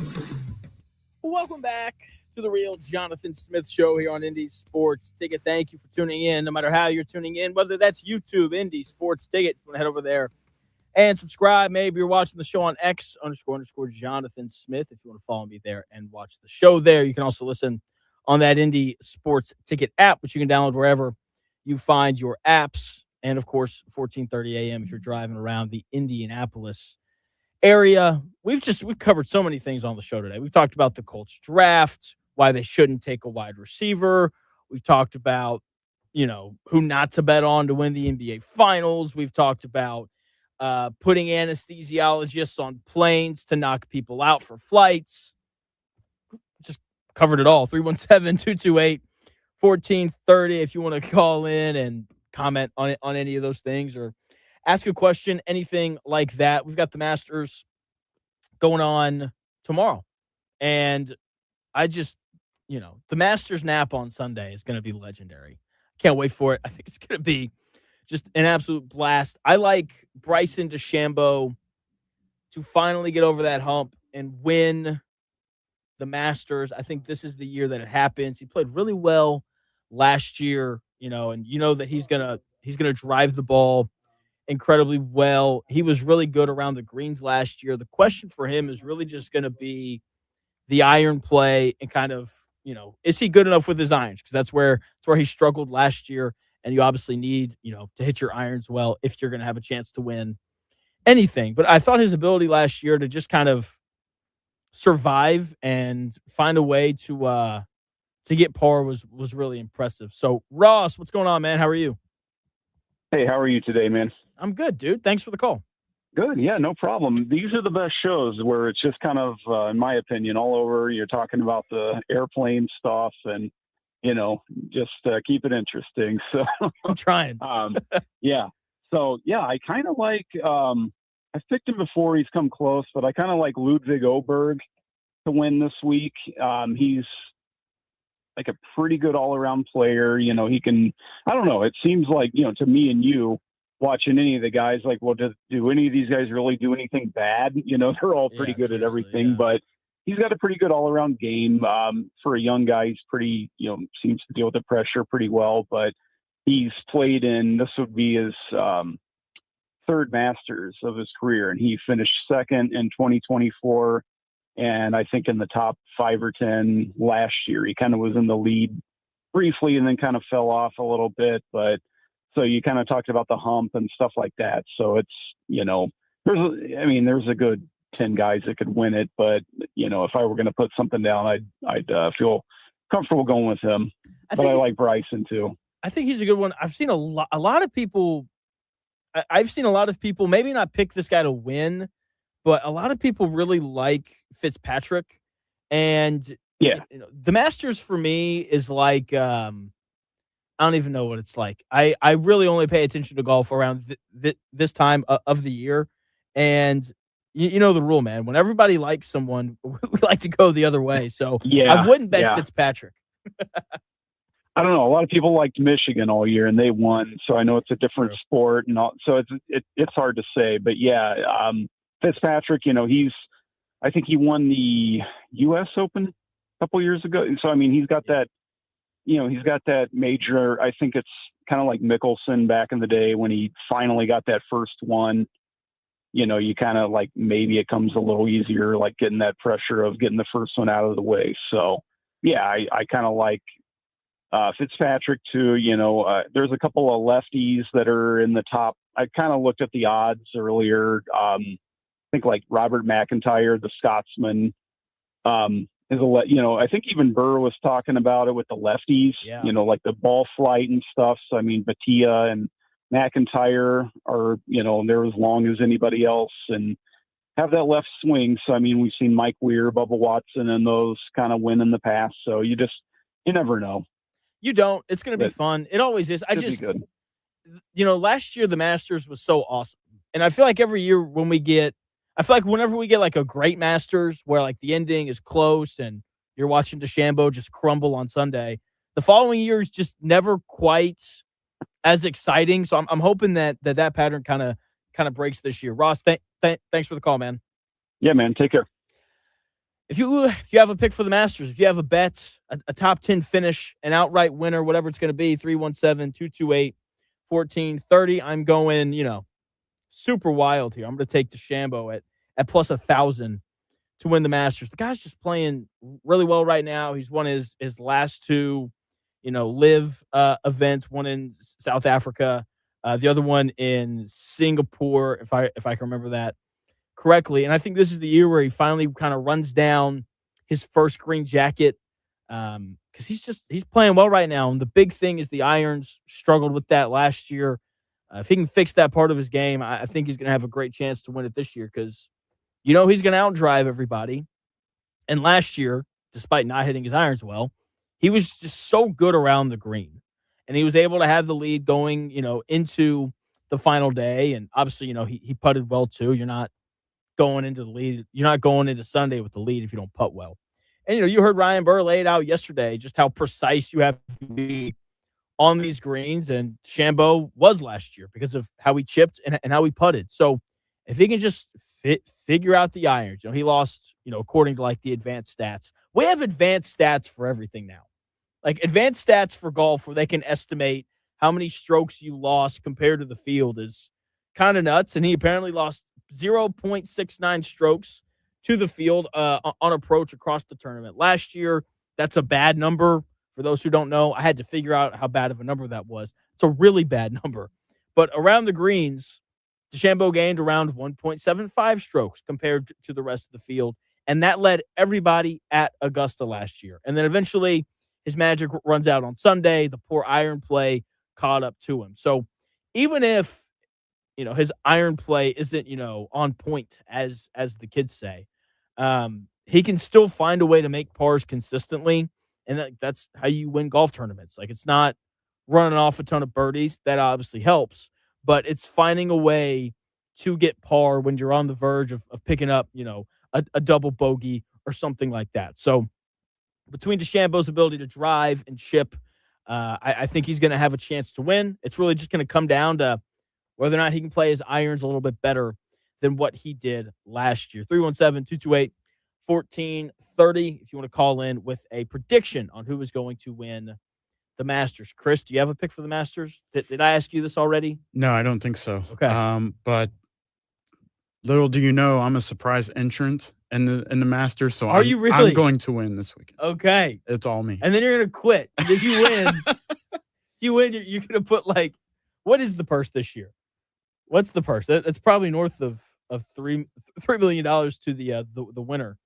Yeah. Most of that, if I did win, would probably go to my ex-wives and child support and all that. Okay.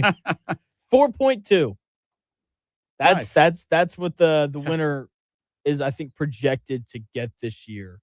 I just hope we get a good Masters, because are you a Netflix guy? Yeah. Have you watched Full Swing? No. So have you seen Quarterback? No. Okay. So basically Netflix does these documentaries where they just kind of follow athletes around throughout the course of a season. And one of those is called Full Swing, and they follow golfers around. And I like going back at the end of the year and watching it and just kind of hearing them kind of talk through everything that's happening, how they're feeling. And so whenever you get a good Masters, like we did last year, the show just becomes better. So, yeah. Is that like the what they do with the NFL teams? They go into kind of.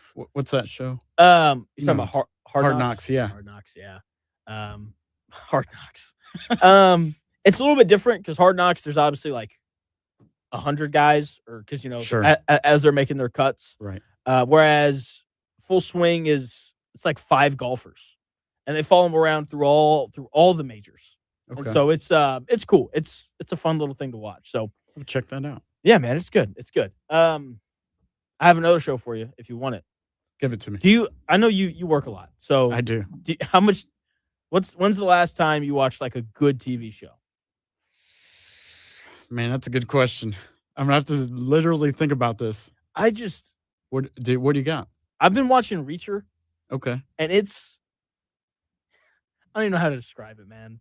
So there's some TV shows. I think I have a wide palette for film, in cinema.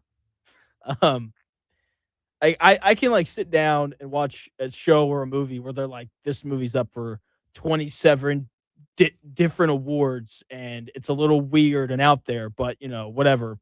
I can enjoy something like that, Okay. but I can also really enjoy movies and TV shows that I call 5 o'clockers. And what I mean by that is okay. So like imagine you're working like a a 9 to 5 and it's Friday and you get off work and on your way home you're like, "You know what, man? Like I just kind of like I'm not really in the mood to go home. I want to do something that is kind of relaxing that I don't have to like fully engage in." Sure. I would say go to the movies and watch what I would call a 5 o'clocker, which is a movie where, like, if you fell asleep for like 15 minutes during the movie and then woke up, you would know exactly what's happening. So, have you seen Taken? Yeah, I believe so. Okay, that is the perfect 5 o'clocker. Highly trained dad, highly trained dad. His daughter gets kidnapped, and he's trying to find the people. If you fall asleep for 15 minutes in the middle of that and wake up, it's not going to take you long to figure out what's happened. Sure. So that is what Reacher is. Okay. And so it's like last night I was watching it before I went to bed. I fell asleep for like 10 minutes, woke up, and I was like, oh, I didn't miss anything. I know exactly what's going on. It's like they waited for you. Yeah, seriously, that's what it feels like. Yeah, it does. And so that's what that show is. And it's just like, it's fun. There's a big guy who runs around and beats people up and solves crimes and all that kind of stuff. That's fair. I wish I had more time to like binge watch TV like I used to, but like I mean the last thing I watched on Netflix was the WWE special that was I don't even know what it's called, but that's this weekend, right? Well, they have WrestleMania this weekend, but Okay. there's on Netflix they have a series. It's like behind the scenes, and they're talking about personal stuff like having babies and their contracts and all this stuff that you don't see planned on regular TV. So that's what the last thing I watched. So it was brainless. I didn't have to think about it, so it was just kind of delivered. You know what I mean? Yeah, I'm about to sound incredibly ignorant. And that's okay. What what's the event on Saturday? Because like there's like WWE Super Slam and there's WWE, whatever. Like yeah. So yeah, the weekend is WrestleMania both days, like Saturday and Sunday. It used to just be one night, like on Sunday back in the day, but now they've made it like 2 nights, and they've got like 2 main events, whatever. So like you probably know like Brock Lesnar, right? Yeah. He's fighting this weekend. Logan Paul, he's involved. Pat McAfee, he's teaming with Randy Orton, or where's it at? I know that they move it around. This year's in Vegas. Okay, because it was here in Indy a couple years ago, right? They had one of their events here. The last WrestleMania that was in Indy was like 92, like WrestleMania 8, and this is like 40 something or something this year. But anyway, it's just a big production. It's the Super Bowl of wrestling. It's the Super Bowl of wrestling. Yeah. Okay, I understand it in that terms. Everything else along the way is like regular season or playoffs. Okay. All right. I'm prepping you for this now. Tomorrow, we're gonna do a thing where I just ask you questions about WrestleMania. Is that okay? Let's do it. Okay. I know All C. right. Fitch will back me up too because he's a wrestling fan too. Okay. I'll never forget. I really wish I could go back to all the times in my life, maybe not all of them, where I thought I was like too cool for something, and then just like do it anyway. I'll never forget being in college. I'm hanging out with my buddy, and we're talking about basketball or whatever. That's not true. We were talking about girls because that's what you do in college. Sure. And all of a sudden, like 7 guys show up. And I'm just like, what is happening? And my buddy's like, the WWE event's about to come on. I was like, see ya. I'm good. And I thought I was too cool for it. And, I don't think I'm too cool for anything now. I'll do just about anything. So, we'll let you enlighten me tomorrow on all the WWE stuff. Fair enough. Cool. All right. Thank you, Chris. Great show today. Good show today, Jonathan. Thank you to Ross and Buzzard who called in. I don't think anyone else called in. Shout out to Jake Arthur and Destin Adams as well for coming on and talking Colts draft. Tomorrow, we got the great Eddie White. We'll talk a little bit of Pacers as their season begins to wind down. Their final game of the year is on Sunday. And we'll talk to Chris about the WWE as well as we get ready for WrestleMania. We'll talk to you tomorrow at noon.